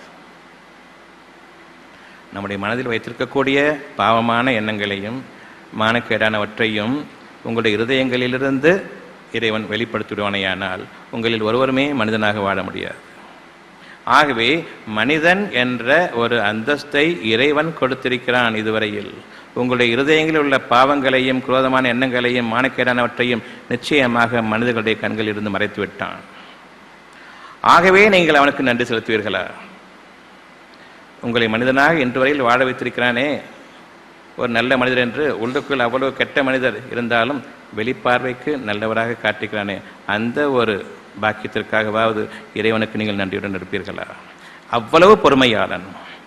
ஆகவே உங்களுடைய இருதயங்களில் என்னென்ன மானக்கேடுகள் இருக்கின்றன, என்னென்ன பாவமான எண்ணங்கள் இருக்கின்றன, என்னென்ன மோசங்கள் இருக்கின்றன என்பதை அனைத்தையும் இறைவன் நன்கறிந்தவன். உங்களுடைய இருதயத்தில் இருப்பதை இவ்வளவும் அறிந்த அவன் உங்கள் மீது பொறுமையாக இருக்கிறான் என்றால், உங்களுடைய ஒரு சோதனைக்காக உங்களில் ஒருவருடைய மோசத்தை வெளிப்படுத்தும் பொழுது இறைவன் தான் வெளிப்படுத்துகிறான். இன்னும் மோசமான எண்ணங்கள் நிறைய இருக்கின்றன, அதை வெளிப்படுத்தவில்லை. அவனே அவர்களை வாழ வைத்திருக்கும் பொழுது நீங்கள் ஒரு சிறு விஷயம் கண்ணுக்கு தெரிந்தவுடன் பெரும் சந்தேகத்தை கொண்டு அவர்களுடைய வாழ்க்கையை நாசமாக்கக்கூடிய அளவுக்கு துணிந்து விடுகிறீர்களே, இது நீங்கள் இறைவனுக்கு செய்யக்கூடிய நன்றி கடன் ஆகுமா? இறைவன் உங்கள் மீது அருள் புரிந்திருக்கிறானே, உங்களை மனிதர்களாக நடமாட விட்டிருக்கிறானே, அதற்கு நீங்கள் செய்யக்கூடிய கைமாறுதானா? ஒரு சோதனைக்காக உங்களை சார்ந்த ஒருவர் உங்களுக்கு மோசம் செய்து விட்டதை ஒரு சூழ்நிலையை கொண்டு உங்களுக்கு காட்டும் பொழுது நீங்கள் இறைவனுக்கு செய்த மோசங்கள் எவ்வளவு, இன்னும் மறைத்து வைத்துக் கொண்டிருக்கிற மோசங்கள் எவ்வளவு இறைவன் பார்க்க மாட்டான் என்று எண்ணிக்கொண்டிருக்கிறீர்களே, இது இறைவன் அறிந்திருந்தும் உங்களை ஒரு கண்ணியம் உள்ளவராக நடமாட விட்டிருக்கிறான். அதற்கு நீங்கள் நன்றி செலுத்துவதாக இருந்தால் மனிதர்களுடைய குறைகளை பெரிதுபடுத்தாதீர்கள். மனிதர்களுடைய மோசங்களை நீங்கள் உங்களுடைய வாழ்க்கைக்கு எதிராக ஆக்கிக் கொள்ளாதீர்கள். அதை நீக்குவதற்கும் அதை சுகப்படுத்துவதற்கும் அதை தீர்த்து வைப்பதற்கும் எந்த ஒரு விஷயத்தை கொண்டு உங்களுடைய மனம் பதற்றப்பட்டு கொண்டிருக்கிறதோ அதை அமைதிப்படுத்துவதற்கும் சாந்தத்தையும் சுகத்தையும் அந்த மனதிற்கு இதத்தையும் அளிப்பதற்கு இறைவன் போதுமானவன். உங்களுடைய கைகளையும் கால்களையும் வாய்களையும் கொண்டு உங்களுடைய இருதயத்திற்கு நீங்கள் அமைதி அளித்துவிட முடியாது. இருதயத்திற்கு அமைதி அளிப்பவன் இறைவன் மட்டும்தான். உங்களுக்கு அந்த இருதயத்தின் மீது ஒரு அணுவளவு அதிகாரமும் இல்லை என்பதை நீங்கள் நன்கு உணர்ந்திருக்கிறீர்கள். எல்லாம் என் கட்டுப்பாட்டில் இருக்கிறது. மனசை கட்டுப்படுத்தணும் சொல்றீங்களே, என்ன கட்டுப்படுத்தணும்? மனசை எப்படி கட்டுப்படுத்துவீங்க? உள்ளுக்குள் இருக்கிறத கை கால்களை கொண்டு அதை செயல்படுத்தி விடாமல் தான் கட்டுப்படுத்தி கொண்டிருக்கிறீர்கள். அந்த மனதில் இருக்கக்கூடிய எண்ணத்தை நீங்கள் நீக்குபவர்கள் இல்லை. உங்களுடைய கைகளாலும் வாய்களாலும் உங்களுடைய கண்களாலும் காதுகளாலும் அதை பார்க்காமலும் கேட்காமலும் கட்டுப்படுத்தி கொண்டிருக்கிறீர்கள். உள்ளுக்குள் அவ்வளவும் இருக்கிறது, ஒரு அணுவளவும் அங்கு அசையவில்லை. ஆகவே நீங்கள் கட்டுப்பாட்டுடன் இருக்கிறீர்கள் என்று பெருமையும் கொள்கிறீர்கள். நான் நல்லவனாக இருக்கிறேன் என்று கூற முடியுமா உங்களால்? நான் கட்டுப்பாட்டில் இருக்கிறேன் என்று கூற முடியுமே தவிர. ஆகவே நீங்கள் நல்லவர்களாக மாற வேண்டும் என்பது இறைவனுடைய விருப்பமே தவிர உங்களுடைய பெருமையை கொண்டு பறைசாற்றிக் கொள்வதற்காக நீங்கள் வாழ வேண்டிய அவசியம் உங்களுக்கு தேவையில்லை. அதனால் உங்களுக்கு எந்த பிரயோஜனமும் இல்லை. எனவே உங்களுடைய இருதயத்தில் இருப்பதை நன்கறிந்திருக்கக்கூடிய இறைவன் அவனுக்கு எவ்வளவு மோசமாக நீங்கள் இருக்கிறீர்கள், அதே சமயத்தில் மனிதர்களிடம் நயவஞ்சகமாக எவ்வளவு நன்மையாளர்களாக நீங்கள் வெளியில் தெரிகிறீர்கள் என்பதையும் பார்த்து கொண்டும் உங்கள் மீது பொறுமையானாகவும் அன்புமிக்கவனாகவும் இரக்கமிக்கவனாகவும் இன்னும் உணர்ந்தறியக்கூடிய தன்மைகளை நிலைநிறுத்தியவனாகவும் இருக்கின்றானே. நன்மை தீமைகளை நிச்சயமாக நீங்கள் அறியக்கூடிய தன்மைகளை அவன் உங்களுக்கு விட்டு வைத்திருக்கும் வரையில் உங்களை அவன் வேதனை செய்வனாக இல்லை. ஏதோ நன்மை நிச்சயமாக இருக்கிறது, நீங்கள் திருந்தக்கூடும் என்பது இறைவனுடைய அனுமானம், உறுதியான அனுமானம். ஆகவே இன்னும் உங்களுக்கு பிரித்தறியக்கூடிய அந்த பக்குவம் மனதில் இருக்கிறது. அதை நீங்கள் அதிகப்படுத்திக் கொள்ள வேண்டும் என்றால் உங்களுடைய தீமைகளிலிருந்து நீங்கள் விலகிக் கொள்ள முடியாது என்பதை அறிந்து கொண்டு, என் இறைவனே, என் தீமைகளிலிருந்தும் உன்னிடமே நான் பாதுகாவல் தேடுகிறேன். ஆகவே நான் பிற மனிதர்களிடம் நல்லவன், யோகியன் என்று கூறிக்கொள்ளக்கூடிய, பரிசுத்தமானவன் என்று கூறிக்கொள்ளக்கூடிய அந்த ஒரு நிலையிலிருந்து இனி நான் என்னை பாதுகாத்துக் கொள்வேன். பிற மனிதர்களை அவர்களுடைய குற்றங்கள் மனிதனுடைய ஒரு சோதனைக்காக வெளிப்படுத்தப்படும் பொழுது நான் அந்த காரியத்தில் அதில் பங்கெடுத்துக் கொள்ள மாட்டேன். அவரை குற்றவாளியாக ஆக்கக்கூடிய அந்த காரியத்தில் நான் பங்கெடுத்துக் கொள்ள மாட்டேன். ஆகவே நீங்கள் இறைவனுக்கு நன்றியுள்ளவர்கள். எந்த காலத்திலும் மனிதனுடைய எந்த ஒரு தருணத்திலும் ஒரு வாழ்க்கையினுடைய எந்த ஒரு காலகட்டத்திலும் துன்பங்கள் சூழ்நிலைகள் அவனுக்கு ஏற்படக்கூடாது என்றால் பிற மனிதர்களுடைய அந்த குறைகளை நீங்கள் அலட்சியப்படுத்திவிடுங்கள். வெட்ட வெளிச்சமாக காண்பிக்கப்பட்டாலும் அவரும் உங்களை சார்ந்தவர்தான் என்பதை நீங்கள் முதலில் உணர வேண்டும். யார் ஒருவர் பெரும் தவறு செய்துவிட்டார்களோ சமுதாயத்தில், அவர்களை பற்றிய ஒரு குற்றத்தை இறைவன் வெளிக்கொண்டு வந்திருக்கிறான். நீங்கள் எப்படி நடந்து கொள்கிறீர்கள் என்பதை கவனிப்பதற்காக அந்த குற்றத்தை நீங்கள் குற்றமாக வெளியில் கொண்டு வந்து அவர்களுக்கு தண்டனை கொடுக்க வேண்டும் என்று அவசரப்படுகிறீர்கள். கொஞ்சம் சிந்தித்து பாருங்கள். உங்களுடைய ஒவ்வொருடைய இருதயத்திலும் மாபெரும் குற்றங்கள், அதைவிட அதிகமாக செய்யக்கூடிய அந்த ஆசைகள் இருக்கின்றன. உங்களை மறந்த நிலையில் உங்களை எந்த ஒரு தருணத்திலும் இறைவன் சிக்க வைத்திருக்க முடியும். 100% கேரண்டி, நான் செய்யக்கூடிய இந்த தவறு யாருக்கும் தெரியாது என்றால் நிச்சயமாக நீங்கள் தவறு எடுப்பீர்கள். அப்படி ஒரு சூழ்நிலையை உருவாக்கி கொண்டுதான் பல பேரும் தங்களுடைய தவறான செயல்களில் ஈடுபடுகிறார்கள், சூழ்ச்சிகளில் ஈடுபடுகிறார்கள். பிறகு அதிலிருந்து ஒரு விஷயம் வெளிப்படுத்துகிறான் இறைவன், நீங்கள் எப்படி நடந்து கொள்கிறீர்கள் என்பது பார்ப்பதற்காக. எப்பொழுது ஒரு மனிதரை பற்றிய மிக தவறான ஒரு விஷயம் வெளிக்கொண்டு வரப்படுகிறதோ நீங்கள் உணர வேண்டியது, யார் குற்றம் சுமத்தப்பட்டிருக்கிறார்களோ அவர்கள் உங்களை சார்ந்தவர்கள் ஒருவர் தான் என்பதை. ஆகவே உங்கள் மீது நல்லெண்ணம் கொண்டவர்களாக இது வீண் பழி என்று நீங்கள் கூறியிருக்க வேண்டும். இந்த குற்றத்தில் யார் பெரும் பங்கு எடுத்துக்கொண்டானோ அவனுக்கு அழிவு நிச்சயமாக இருக்கிறது. ஆகவே அந்த அழிவுகளில் நீங்கள் உங்களை ஒருவராக ஆக்கிக்கொள்ள வேண்டாம். ஒருவர் பிறரை பற்றி குற்றம் கூறும் பொழுது நீங்கள் அவர்களில் ஒருவராக ஆகிவிட வேண்டாம் என்பது இறைவன் உங்களுடைய நல்வாழ்க்கைக்காக எச்சரிப்பதாகும், நல்லுபதேசமாகும். இவை அனைத்தும் நாம் மனிதர்களாக ஒரு சமுதாயமாக ஒருவருக்கொருவர் நல்லெண்ணம் கொண்டவர்களாக வாழ வேண்டிய கட்டாயம் இறைவன் ஏற்படுத்தி இருப்பதன் காரணமாக ஒருவருக்கொருவர் நல்லவர்களாக வாழ வேண்டுமா, ஒருவருக்கொருவர் நல்லவர்களாக நடிக்க வேண்டுமா? நாம் நடித்துக் கொண்டிருக்கிறோமா, நல்லவர்களாக வாழ்ந்து கொண்டிருக்கிறோமா? நமக்கு நாமே தீமைகளில் அதுவே வாழ்க்கை வழிமுறை என்பதையும் ஆக்கிக் கொண்டு வாழ்ந்து கொண்டிருக்கிறோம். பெரும்பாலான மனிதர்கள் இந்த கூட்டத்தை சார்ந்தவர்கள் தான். ஆகவே இன்று நாம் அந்த மாதிரி வாழ்க்கையிலிருந்து விலகி உண்மையில் இருதயத்தில் நான் நல்லவனாக வாழ விரும்புகிறேனே தவிர இதுவரை நான் வெளிக்காட்டி கொண்டிருந்தேனே அந்த ஒரு நயவஞ்சகம், இறைவனுக்கு நயவஞ்சகம் கூட. இறைவனை ஏமாற்றி விடலாம் என்று நினைக்கிறோமே, இதைவிட மடமை வேறு என்ன இருக்க முடியும்? மனிதர்களை நீங்கள் ஏமாற்றுகிறீர்கள், ஆனால் இறைவன் உங்களுடைய உள்ளத்தில் இருப்பதை நிச்சயமாக நன்கறிவான். அவனை எப்படி நீங்கள் ஏமாற்ற முடியும்? ஆனால் ஏமாற்றிவிட முடியும் என்று நீங்கள் தீர்மானமாக நினைக்கிறீர்கள். எனவே நீங்கள் உங்களுடைய இறைவனுக்கு பயந்து கொள்ளுங்கள். நீங்கள் ஒரு தவறு இழைக்கும் பொழுது உங்களை அந்த தவறிலிருந்து நீங்கள் மறைத்துக் கொள்பவர்கள் இல்லை. இறைவனிடமிருந்தால் நீங்கள் மறைத்துக் கொள்வீர்கள். உங்களுடைய கண்களை உங்களுடைய தவறுகளிலிருந்து நீங்கள் மறைப்பதில்லை. உங்களுடைய காதுகளையும் உங்களுடைய தோள்களையும் நீங்கள் செய்யும் தவறுகளிலிருந்து நீங்கள் மறைத்துக் கொள்வதில்லை. அவ்வாறு இருக்க உங்களை படைத்த இறைவனை நீங்கள் மறைத்து விடுகிறீர்களா உங்களுடைய செய்கையிலிருந்தும்? நாம் இறைவனுக்கு பயப்பட வேண்டியவர்களாக இருக்கிறோம். இன்று இருக்கும் அவ்வளவு சூழ்நிலைகளுக்கும் கஷ்டங்களுக்கும் காரணம் இந்த இறை துரோகம்தான். இவ்வளவுக்கும் இறைவன் நம்மை மன்னித்து ஓரளவுக்கு அமைதியை கொடுத்திருக்கிறான் என்றால் அவன் மனிதர்கள் மீது எத்தகைய பாக்கியமுடையவன் என்பதை நினைவு கூறுங்கள். இன்று முதலாக நாம் எந்த ஒரு மனிதரையும் அவர்களுடைய குற்றங்களுக்காக அவர்களை வெளிப்படுத்த மாட்டோம் என்பதன் மீது உறுதியாக நிலைப்பாடு கொள்ளுங்கள். பிறர் அந்த குற்றத்தை சுமத்தும் போதும் அவர்களுக்கு நல்லுபதேசம் செய்யுங்கள். இது வீண் பழி கூடாது. இருதயங்களில் இருப்பதை இறைவன் மட்டுமே அறிவான். அனுமானங்களை கொண்டு நீங்கள் இதுதான் அவன் இருதயத்தில் மறைத்து வைத்திருக்கிறான் என்ற அளவுக்கு நீங்கள் அவர்களை சந்தேகிக்க வேண்டாம், குற்றம் சுமத்தவும் வேண்டாம். நான் இந்த பகிரங்கமான குற்றச்சாட்டிலிருந்து விலகிக் கொள்கிறேன், அதில் பங்கெடுப்பதில் நான் நிச்சயமாக பின்தங்கிவிட்டேன் என்பது உங்களுடைய நிலைப்பாடாக இருக்க வேண்டும். இது இறைவனுக்கு நாம் செய்யக்கூடிய மிக பெரும் நன்றி கடனாகும். நீங்கள் மனிதர்களை அவர்களுடைய குற்றங்களுக்காக மன்னித்து விடுவது இறைவனுக்கு செய்யக்கூடிய மிக பெரும் நன்றி கடனில் உள்ளதாகும்.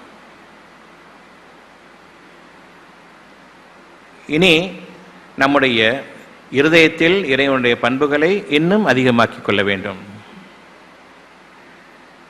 உங்களுடைய அச்சத்தை, இந்த உலகம் சம்பந்தமான அச்சத்தை, நாளைய வாழ்க்கை சம்பந்தமான அச்சத்தை இறையச்சமாக மாற்றிக்கொள்ளுங்கள். உங்களுக்கு ஒரு நன்மையை இறைவன் நாடிவிட்டால் அதை தடுப்பவர் எவருமே இல்லை. ஆகவே அவன் நாட்டம் எனக்கு வேண்டும். அவன் நாட்டம் இருந்தால் எதை கொண்டு நான் பயப்படுகிறேனோ அதை அவன் இறைவன் தடுத்து விடுகிறான். எந்த ஒரு சமாதானத்தையும் அமைதியையும் என் வாழ்க்கைக்காக இறைவன் நாடியிருக்கிறானோ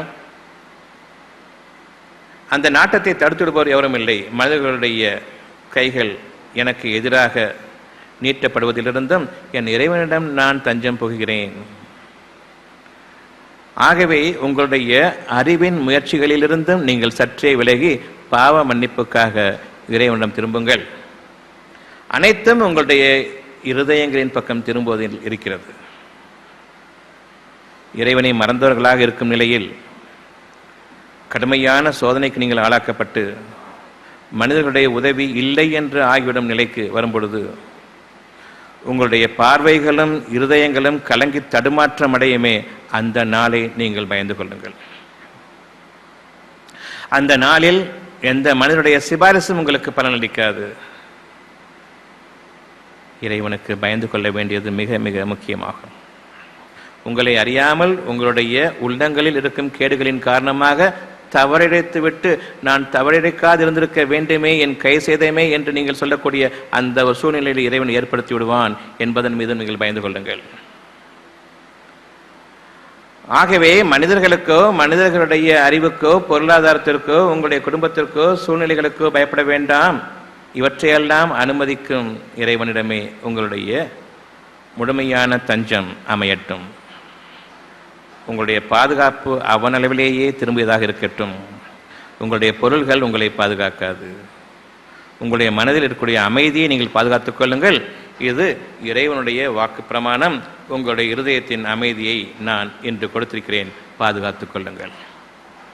எந்த அளவுக்கு நான் என்னுடைய இருதயத்தின் அமைதியை பாதுகாத்துக் கொள்கிறேனோ அந்த அளவுக்கு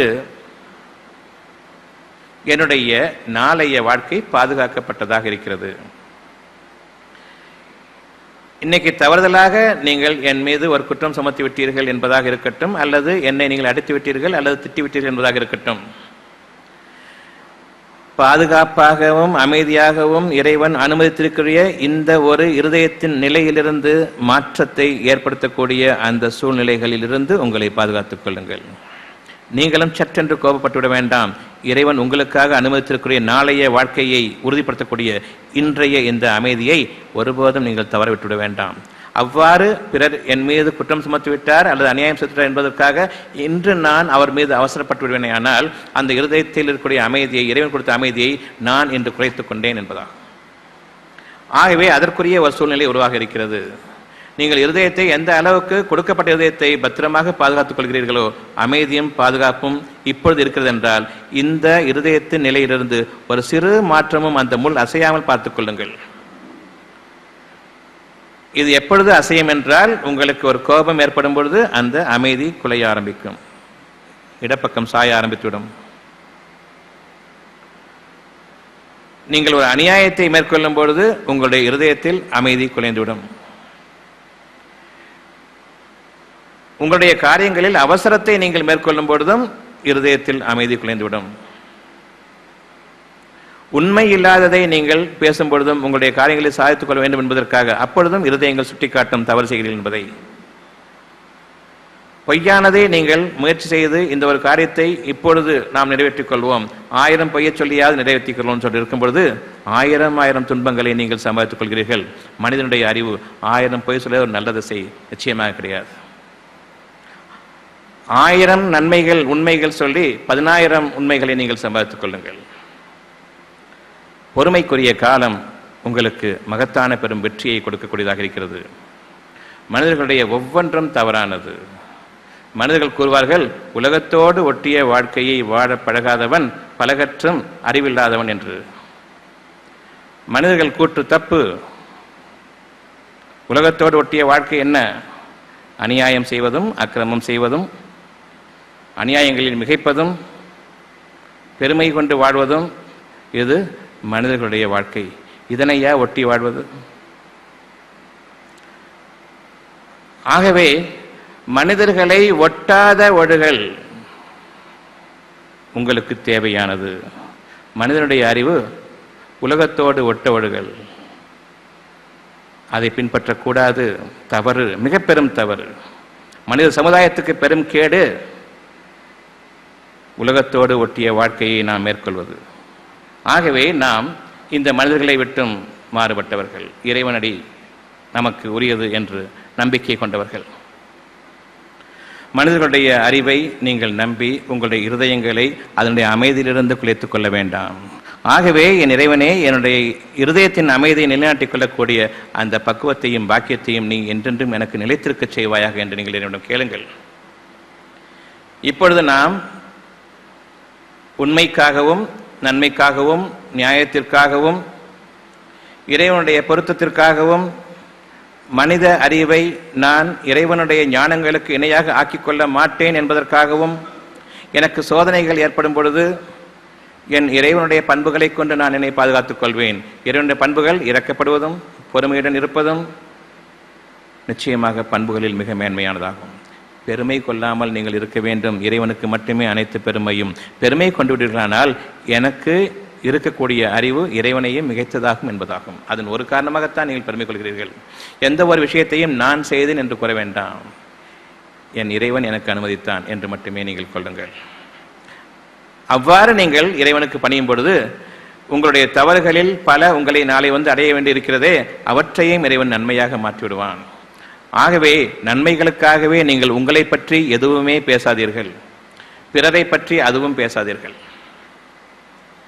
நீங்கள் பெருமையை நீக்கியவர்களாக இருப்பீர்களானால் நான் இதை செய்தேன் என்ற ஒரு சோதனையை இறைவன் உங்களுக்கு பரிசாக கொடுக்கும் பொழுது என் இறைவன் எனக்கு இதை அனுமதித்தான் என்று மட்டுமே நீங்கள் அமைதியடைந்து விடுங்கள். அதை வாழ்ந்து பழகுங்கள். அதன் நன்மைகளில் நீங்கள் வாடுங்கள்.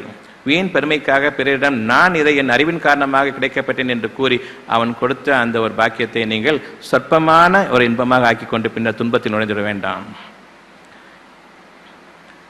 இறைவனை தவிர எனக்கு உதவியும் இல்லை, பாதுகாப்பும் இல்லை என்பதை நாம் இப்பொழுது வரை தெரிந்து கொண்டோம். ஆனாலும் நாம் இந்த உலகத்தில் பொருள்களின் அடிப்படையில் தான் வாழ்ந்து வருகிறோம். இறைவனுக்கு மேலாக இந்த பொருள், இந்த பொருளுக்கு நான் முதலில் மரியாதையும் மதிப்பும் கொடுத்து விடுகிறேன், பின்னர் இறைவனை நம்புகிறேன். நீங்கள் இறைவனை நம்ப வேண்டிய அவசியமில்லை. அந்த இரண்டாந்தரமாக இறைவனை எடுத்துக்கொள்வது இறைவனுக்கு பொருத்தமானதும் அல்ல. எனினும் ஒரு காலத்தவணையின் மீது இறைவன் உங்கள் மீது பொறுமையை மேற்கொள்வான். பின்னர் பெரும் துன்பம் அடையும் பொழுது உங்களை அவன் அலட்சியப்படுத்துகிறான், நீங்கள் முன்னர் அவனை அலட்சியப்படுத்தியது போன்று. எனினும் நீங்கள் திருந்துவதை அவன் எதிர்பார்க்கிறான். அவ்வாறு நீங்கள் திருந்தீர்களானால் மீண்டும் அவன் உங்களுக்கு உதவி செய்கிறான்.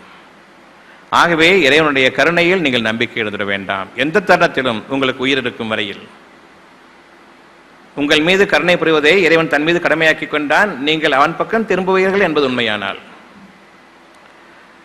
உங்களுடைய பொருளாதாரத்தின் மீது நீங்கள் நம்பிக்கை வைக்க வேண்டாம். இறைவனுடைய அருள் ஆதாரத்தின் மீது நீங்கள் நம்பிக்கை கொள்ளுங்கள். உங்களுடைய பொருள்களால் உங்களுடைய இருதயங்கள் அமைதி பெறாது. இருதயத்தின் மீது உங்களுக்கு எத்தகைய சக்தியும் அதன் மீது உங்களுக்கு எந்த ஆற்றலையும் நீங்கள் அதன் மீது கொள்ளும்படி இறைவன் உங்களுக்கு அனுமதிக்கவில்லை. எனவே நீங்கள் உங்களுடைய இருதயங்களுக்கு பயந்து கொள்ளுங்கள். இருதயங்களின் அமைதிக்காக நீங்கள் இறைவனை பயந்து கொள்ளுங்கள். உங்களுக்கு பஞ்சுமத்திகளும் அரண்மனைகளும் இருக்கலாம். இருதயத்தில் வேதனை என்னும் ஒரு தீயை போட்டுவிட்டால், ஒரு நெருப்பு உங்களுடைய இருதயத்தை கவிவிட்டால், அந்த பஞ்சனை படுக்கைகள் உங்களுக்கு நெருப்பாக அமைந்துவிடும். அரண்மனைகளை விட்டு, வீடுகளை விட்டு ரோட்டுக்கு வந்து விடுவீர்கள், தெருவுக்கு வந்து விடுவீர்கள். அதில் உங்களுக்கு இருக்கிறது ஒரு சிறு சுகம், உள்ளுக்குள் கிடையாது. ஆகவே உங்களுடைய இருதயங்களில் நீங்கள் வாழ்ந்து வாருங்கள், அமைதியில் நீங்கள் வாழ்ந்து வாருங்கள். உங்களுடைய இருதயங்களுக்கு எதிராக நீங்கள் வாழ்ந்துவிட முடியாது என்பதன் மீது இன்று நீங்கள் தெளிவாக நீங்கள் உணர்ந்து தெரிந்து கொள்ளுங்கள். உங்களுடைய இருதயங்களுக்கு எதிராக நீங்கள் வாழ்ந்துவிட முடியாது என்பதை நீங்கள் தெளிவாக தெரிந்து கொள்ளுங்கள். பிறருக்கு வேஷம் போடக்கூடிய அந்த ஒரு தேவை நமக்கு அவசியம் இல்லாதது. நம்முடைய குறைகளை பிறருக்கு சொல்ல வேண்டியதும் அவசியம் இல்லாதது.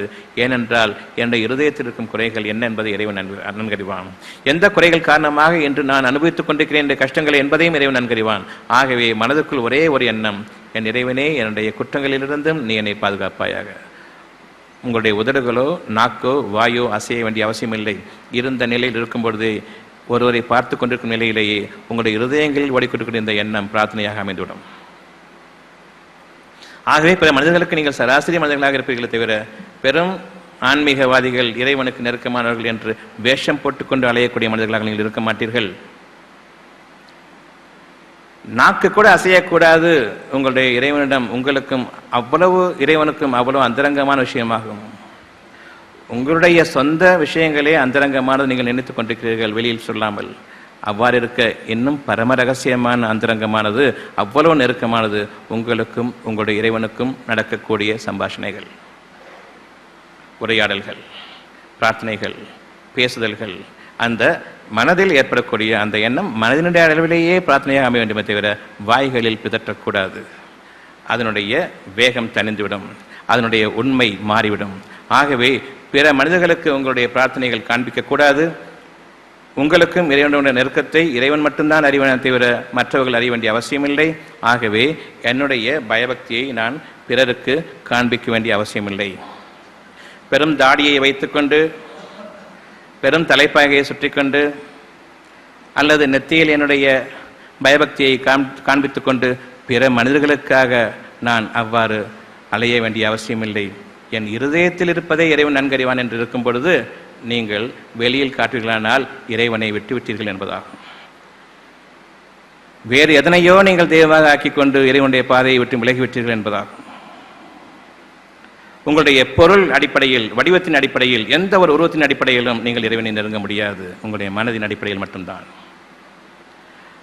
அந்த மனம் உண்மையாக அவனுக்கு நெருங்கியிருக்குமானால் அந்த மனத்தில் என்றென்றும் அமைதியும் என்றென்றும் சுகமும் இதமும் குடிகொண்டுவிடும். இது வீணான வாக்கு பிரமாணம் அல்ல. உங்களுடைய உலக வாழ்க்கையில் உறுதி பிரமாணம், உறுதியான வாக்கு பிரமாணமாகும். இறைவன் தன்னுடைய காரியத்தில் வெற்றியாளன்.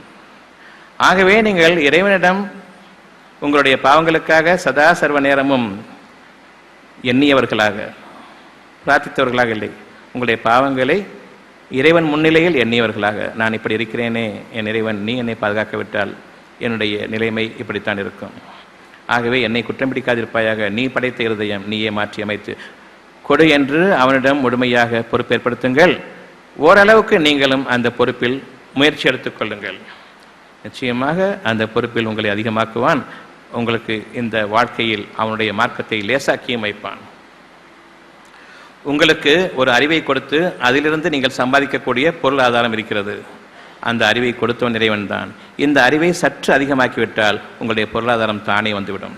அந்த ஞானங்களை, அறிவுக்கு மேலாக இருக்கக்கூடிய அந்த ஞானங்களை இறை அருள் என்று நீங்கள் கொள்ளுங்கள். உங்களுடைய அறிவை கொண்டுதான் நீங்கள் சம்பாதிக்கிறீர்கள் என்றால் மனிதர்களிடம் கற்றுக்கொண்டு அறிவை கொண்டு உங்களால் வாழ முடியும் என்றால் அதைவிட சற்றே அதிகமாக ஞானத்தை அதிகப்படுத்திவிட்டால் உங்களுடைய வாழ்க்கை எந்த அளவுக்கு 600 கோடி மக்களில் ஒருவராக நீங்கள் இருப்பீர்கள். 1000-ல் ஒருவன் இல்லை, கோடியில் ஒருவன் இல்லை, 600 கோடி மக்களில் தனித்தன்மை வாய்ந்த, இவ்வாறு ஒவ்வொருவரும் தனித்தன்மை வாய்ந்தவர்களாக மாற வேண்டுமே. அந்த ஒரு நிலைக்காக நீங்கள் இறைவனுடைய ஞானங்களுக்காக நீங்கள் இறைவனிடம் பாவ மன்னிப்புடன் திரும்புங்கள். அந்த இருதயத்தில் நீங்கள் இறைவனை நீங்கள் மேற்கொள்ளுங்கள். எனவே உங்களுடைய வாழ்க்கை பூர்த்தியான வாழ்க்கையாக மாறுகிறது. அறிவின் ஆதாரத்தை நீங்கள் நம்ப வேண்டாம், அதைவிட மிகைத்த ஞானங்களின் ஆதாரத்தை நீங்கள் நம்புங்கள்.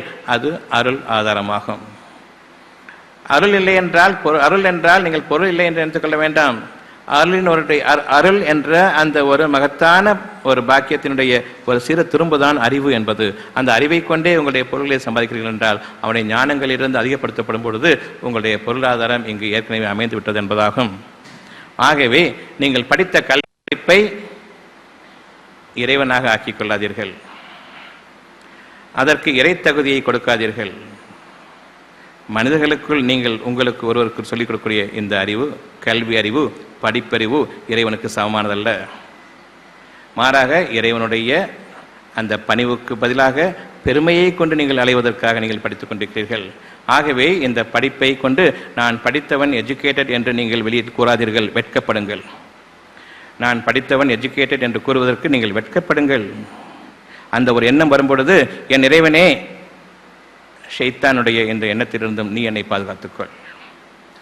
உன்னுடைய ஞானம் இதைவிட உயர்வானது. ஆகவே நான் உன்னுடைய ஞானத்தின் முன்பாக இந்த அறிவை புறக்கணிக்கிறேன், அலட்சியம் செய்கிறேன். இந்த படிப்பை நான் ஒருபோதும் மதிப்பவன் இல்லை, மதிப்பவர்கள் கூட்டத்திலும் என்னை ஆக்கிவிடாது, பெருமை கொண்டவர்களாக என்னை ஆக்கிவிட வேண்டாம் என்றும் நீங்கள் இறைவனிடம் பிரார்த்தியுங்கள்.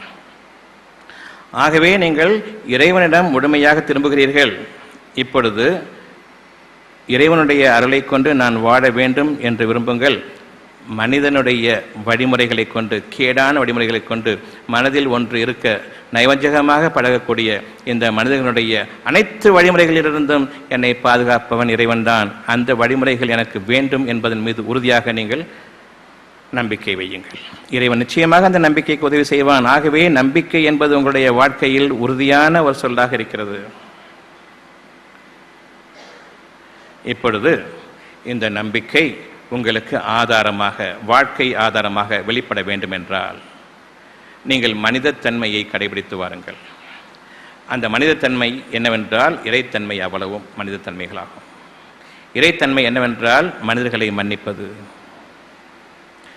பொறுமையை மேற்கொள்வது, நியாயத்தின் பக்கம் நிலைத்திருப்பது, உண்மையை மட்டுமே வெளியில் கூறுவது. அதனால் பாதிக்கப்படக்கூடியவர் தனக்கு நெருங்கிய உறவினராக இருந்த போதிலும் சரியே, பொய்யை சொல்லி நீங்கள் உங்களை காப்பாற்றிக் கொள்ள முடியும் என்று நீங்கள் நினைப்பீர்களானால் உண்மையை சொன்னாலும் இறைவன் காப்பாற்றுவான் என்பதன் மீது நம்பிக்கை கொள்ளுங்கள். உண்மையை கூறுவதன் காரணமாக நீங்கள் குற்றம் பிடிக்கப்பட்டு தண்டனைக்கு உள்ளாக்கப்பட்டு விடுவீர்கள் என்று நினைக்க வேண்டாம். மனிதர்களை விட இறைவன் மகத்தானவன், ஆற்றல் மிக்கவன் என்பதை நீங்கள் அறிவீர்களானால் உண்மையை கூறுங்கள்.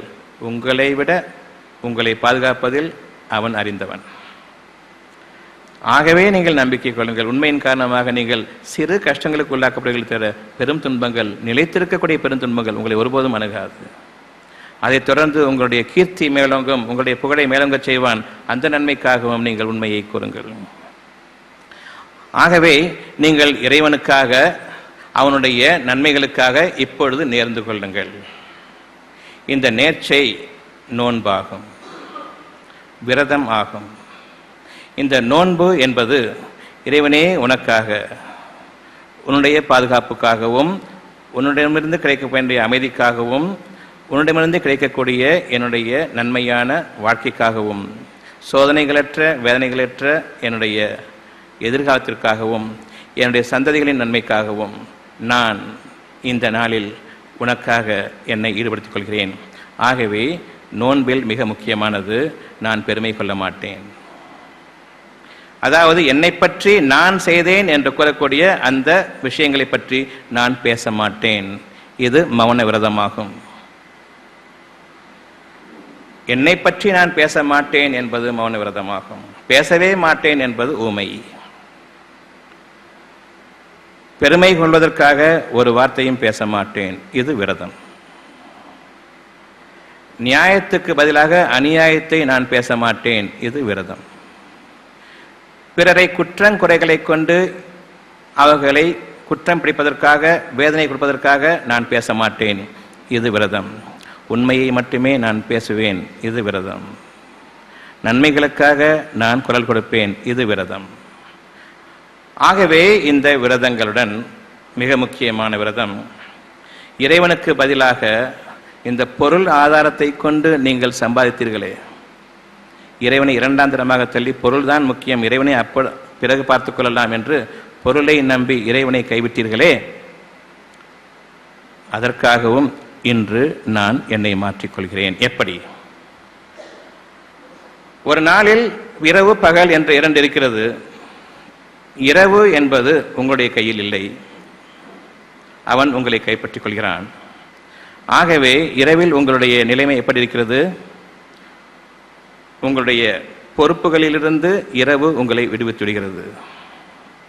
குடும்ப பொறுப்பு, குடும்ப தலைவன் என்ற அந்த அந்தஸ்திற்குரிய பொறுப்பு உங்கள் மீது தான் உங்களுடைய காலம் சுழன்று கொண்டிருக்கிறது, நான் காலத்தை ஏந்தி கொண்டிருக்கிறேன் என்ற அந்த பொறுப்பு அவ்வளவிலிருந்தும் நீங்கள் நீங்க வேண்டும். அதாவது உங்களுடைய பெற்றோர்களை பற்றிய கவலையை நீங்கள் விட்டுவிட வேண்டும். இரவு உங்களுக்கு நன்மையாக அமைய வேண்டும் என்றால், இரவில் உங்களுக்கு தூக்கம் வர வேண்டும் என்றால், உங்களுடைய பெற்றோர்களை நீங்கள் மறந்துவிட வேண்டும். உங்களுடைய பெற்றோர்களை பற்றிய கவலை உங்களை விட்டு நீங்கிவிட வேண்டும். அடுத்து உங்களுடைய பிள்ளைகளை பற்றிய கவலையை நீங்கள் நீக்கிக் கொள்ள வேண்டும். அவர்களையும் உங்களுடைய பொறுப்பிலிருந்து நீங்கள் விடுவித்திட வேண்டும். உங்களுடைய மனைவி கணவன் மகளை பற்றிய கவலையை அவரவர்களுக்கு அவருடைய தூக்கம், என் தூக்கம் கிடக்கூடாது என்ற அளவுக்கு நீங்கள் தனிமைப்பட வேண்டும். உங்களுடைய உறவினர்களை பற்றியோ உங்களுடைய குடும்பத்தார்களை பற்றியோ நீங்கள் மறந்துவிட வேண்டும். உங்களுடைய வியாபாரத்தை பற்றி நீங்கள் மறந்துவிட வேண்டும்.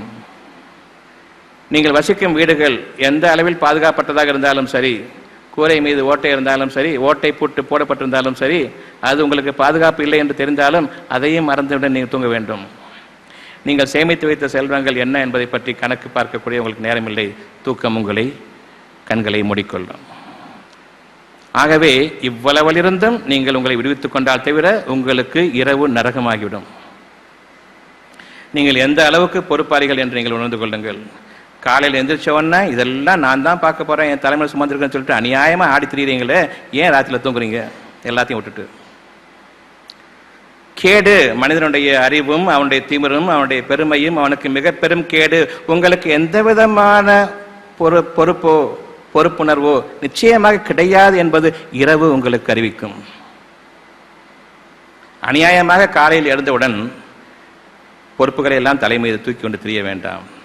இரவில் எப்படி தன் பொறுப்பில் ஏற்றுக்கொண்டு உங்களை நிம்மதியாக வாடவிட்டானோ அதே நிம்மதியுடன் பொறுப்புகளை ஒவ்வொன்றாக இறைவன் பக்கம் விட்டு அமைதியையும் ஆறுதலையும் இன்னும் அடக்கத்தையும்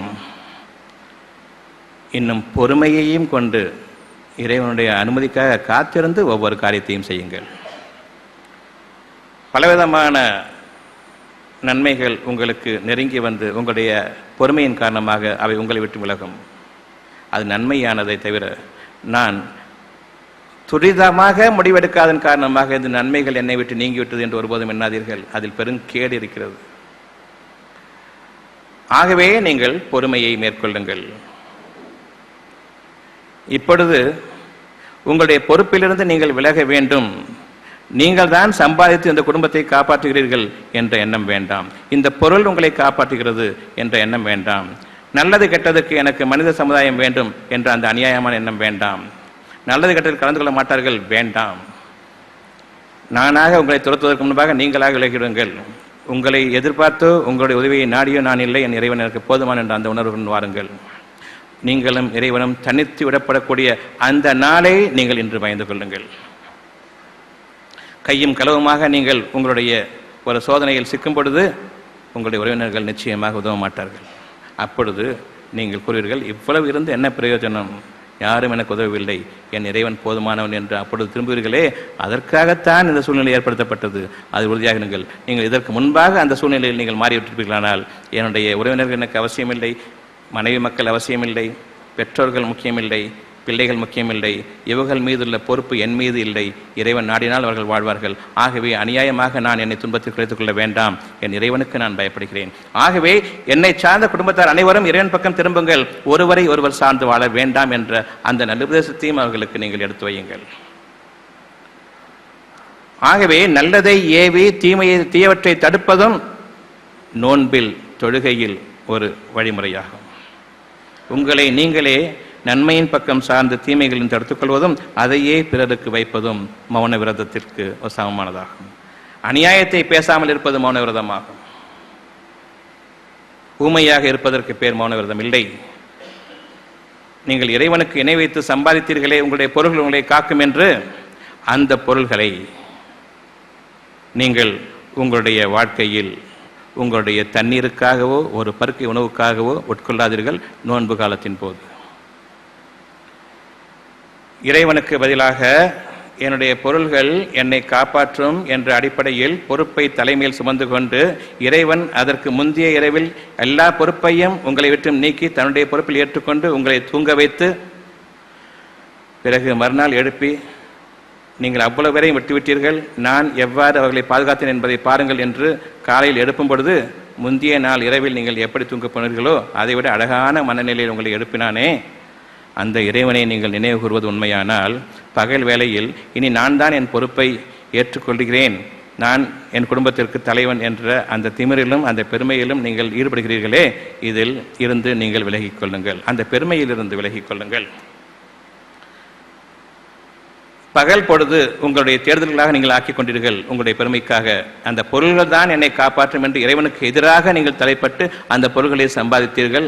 அதிலிருந்து வாழ்ந்து கொண்டும் இருக்கிறீர்கள், துன்பத்தையும் அனுபவித்துக் கொண்டிருக்கிறீர்கள். இன்னும் நீங்கள் வாழவே ஆரம்பிக்கவில்லை. உங்களை துன்பத்திலிருந்து விடுதலை பெற்று வருவதற்காகத்தான் உங்களுடைய வாழ்நாள் முழுமையும் செலவித்துக் கொண்டிருக்கிறீர்களே தவிர எதற்காக நீங்கள் படைக்கப்பட்டீர்களோ இன்னும் அந்த வாழ்க்கையை நீங்கள் வாழவே ஆரம்பிக்கவில்லை.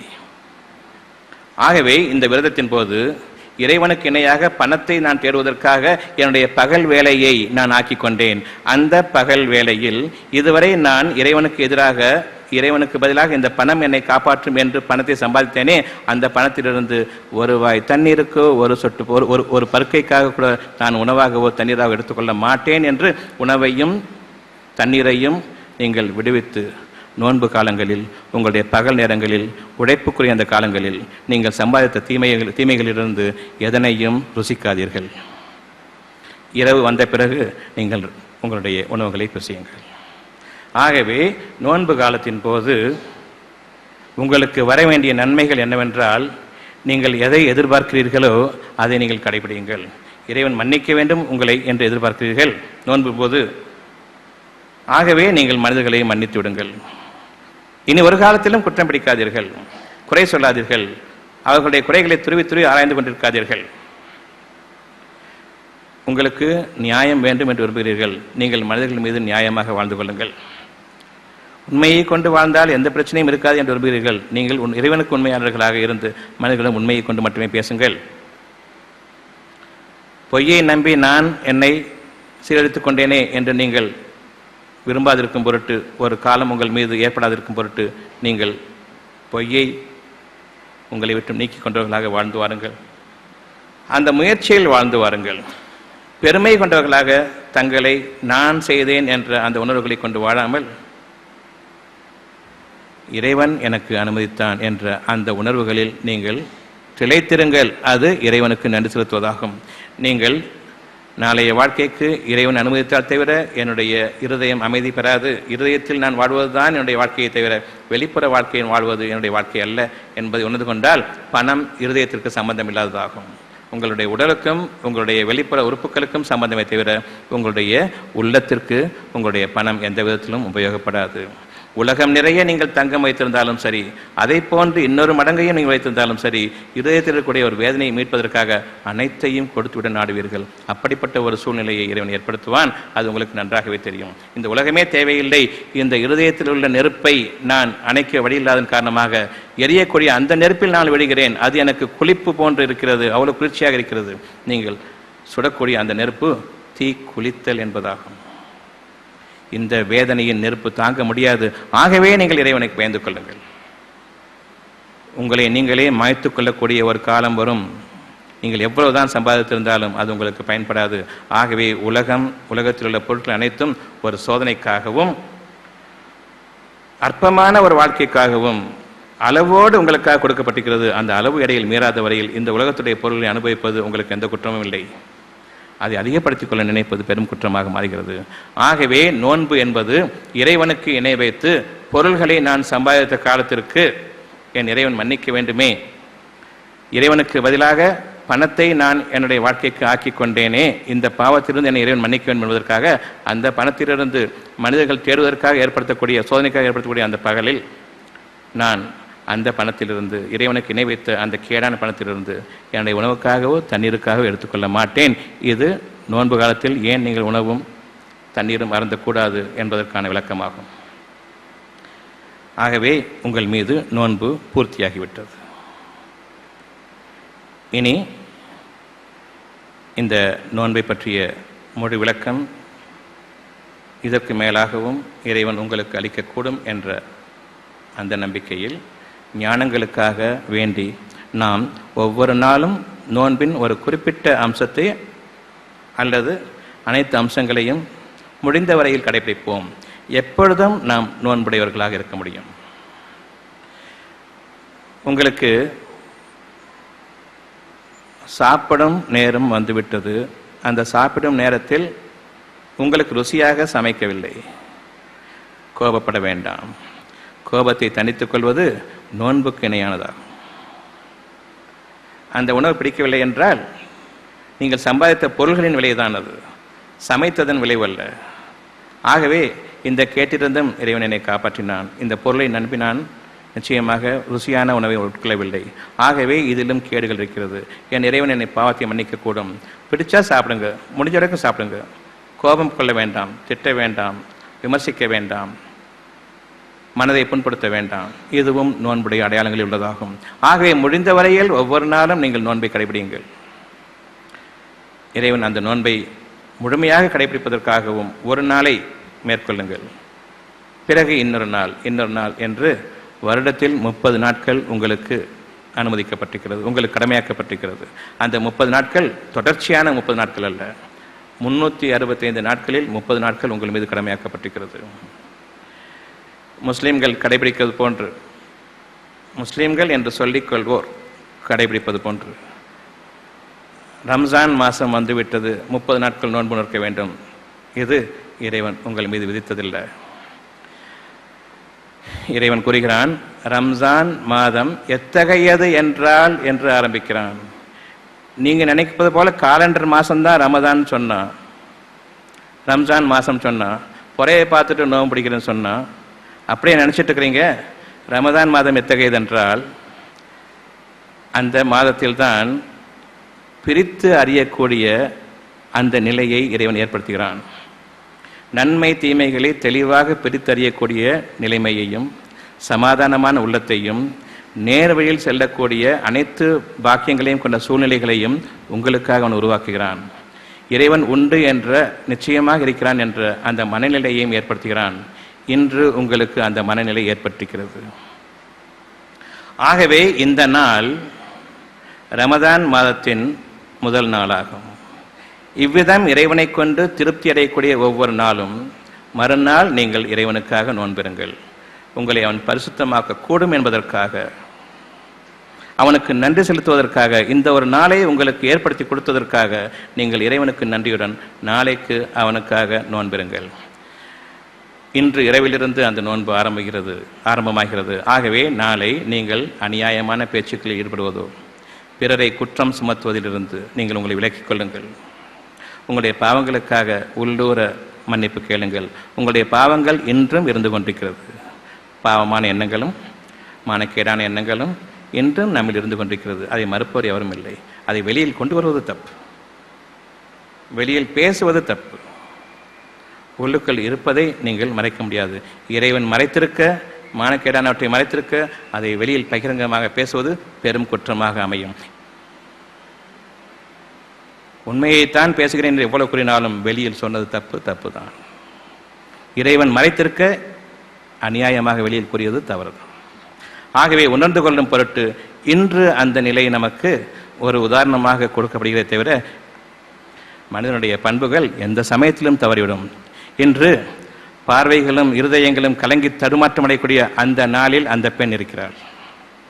அவருக்காக உதவி செய்யக்கூடியவர் எவரும் இல்லை இறைவனை தவிர. இன்று அந்த பெண் இறைவன் யார் என்பதை உணர்ந்து கொண்டிருப்பார். ஆகவே நெஞ்சத்தில் உள்ள குற்றங்களை வெளிக்கொண்டு வர நீங்கள் முயற்சிக்க வேண்டாம். அப்படிப்பட்ட காரியங்களில் ஒருபோதும் ஈடுபடவும் வேண்டாம். நாளை உங்களுடைய நோன்பு மிக பிரசித்தப்பட்ட பிரத்யட்சமான உண்மைகளை உங்களுக்கு அறிவிக்கக்கூடிய அந்த நோன்பில் இதுவரையில் இறைவனுக்கு மாறாக இந்த பணம் என்னை காப்பாற்றும் என்ற அளவில் உங்களுடைய பகல் காலங்களில் முயற்சித்தீர்களே, அந்த பணத்தை கொண்டு தான் நாளை சாப்பிட இருக்கிறீர்கள். ஆகிய நோன்பின் போது அந்த பணத்தை கொண்டு அந்த பகல் நேரத்தில் உணவோ தண்ணீரோ வேண்டாம். இந்த நேரம் மீண்டும் உங்களுடைய உணவை நீங்கள் ஆரம்பித்துக் கொள்ளுங்கள். இருளிலிருந்து பகல் வெளியேறும் நேரம், வெளிச்சமடையும் நேரம், வெளியேற ஆரம்பித்து விட்டது என்று தெரியும் பொழுது உங்களுடைய உணவை நிறுத்திக் கொள்ளுங்கள். ஆகவே சற்று முன்பாக பசி இருந்தால் சாப்பிடுங்கள். தண்ணீர் போதும், இல்லை ஒரு டீ போதும், ஒரு காஃபி போதும். அதற்கு பிறகு இரவின் நேரம் வரும் வரையில் நோன்பை பூர்த்தியாக்குங்கள். எல்லாவற்றையும் விட மிக முக்கியமானது உங்களுடைய மனதிலிருந்து தூய்மையை நீங்கள் மேற்கொள்ளுங்கள்.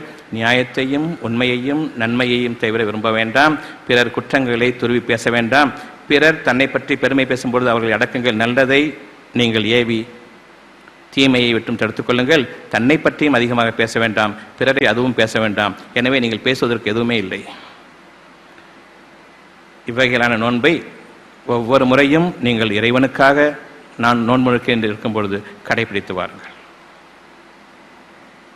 ஆகவே இன்று முதல் நோன்பு உங்களுக்கு ஆரம்பமாகிறது. இதனுடைய மிக பெரும் நன்மையை நீங்கள் அறிய மாட்டீர்கள்.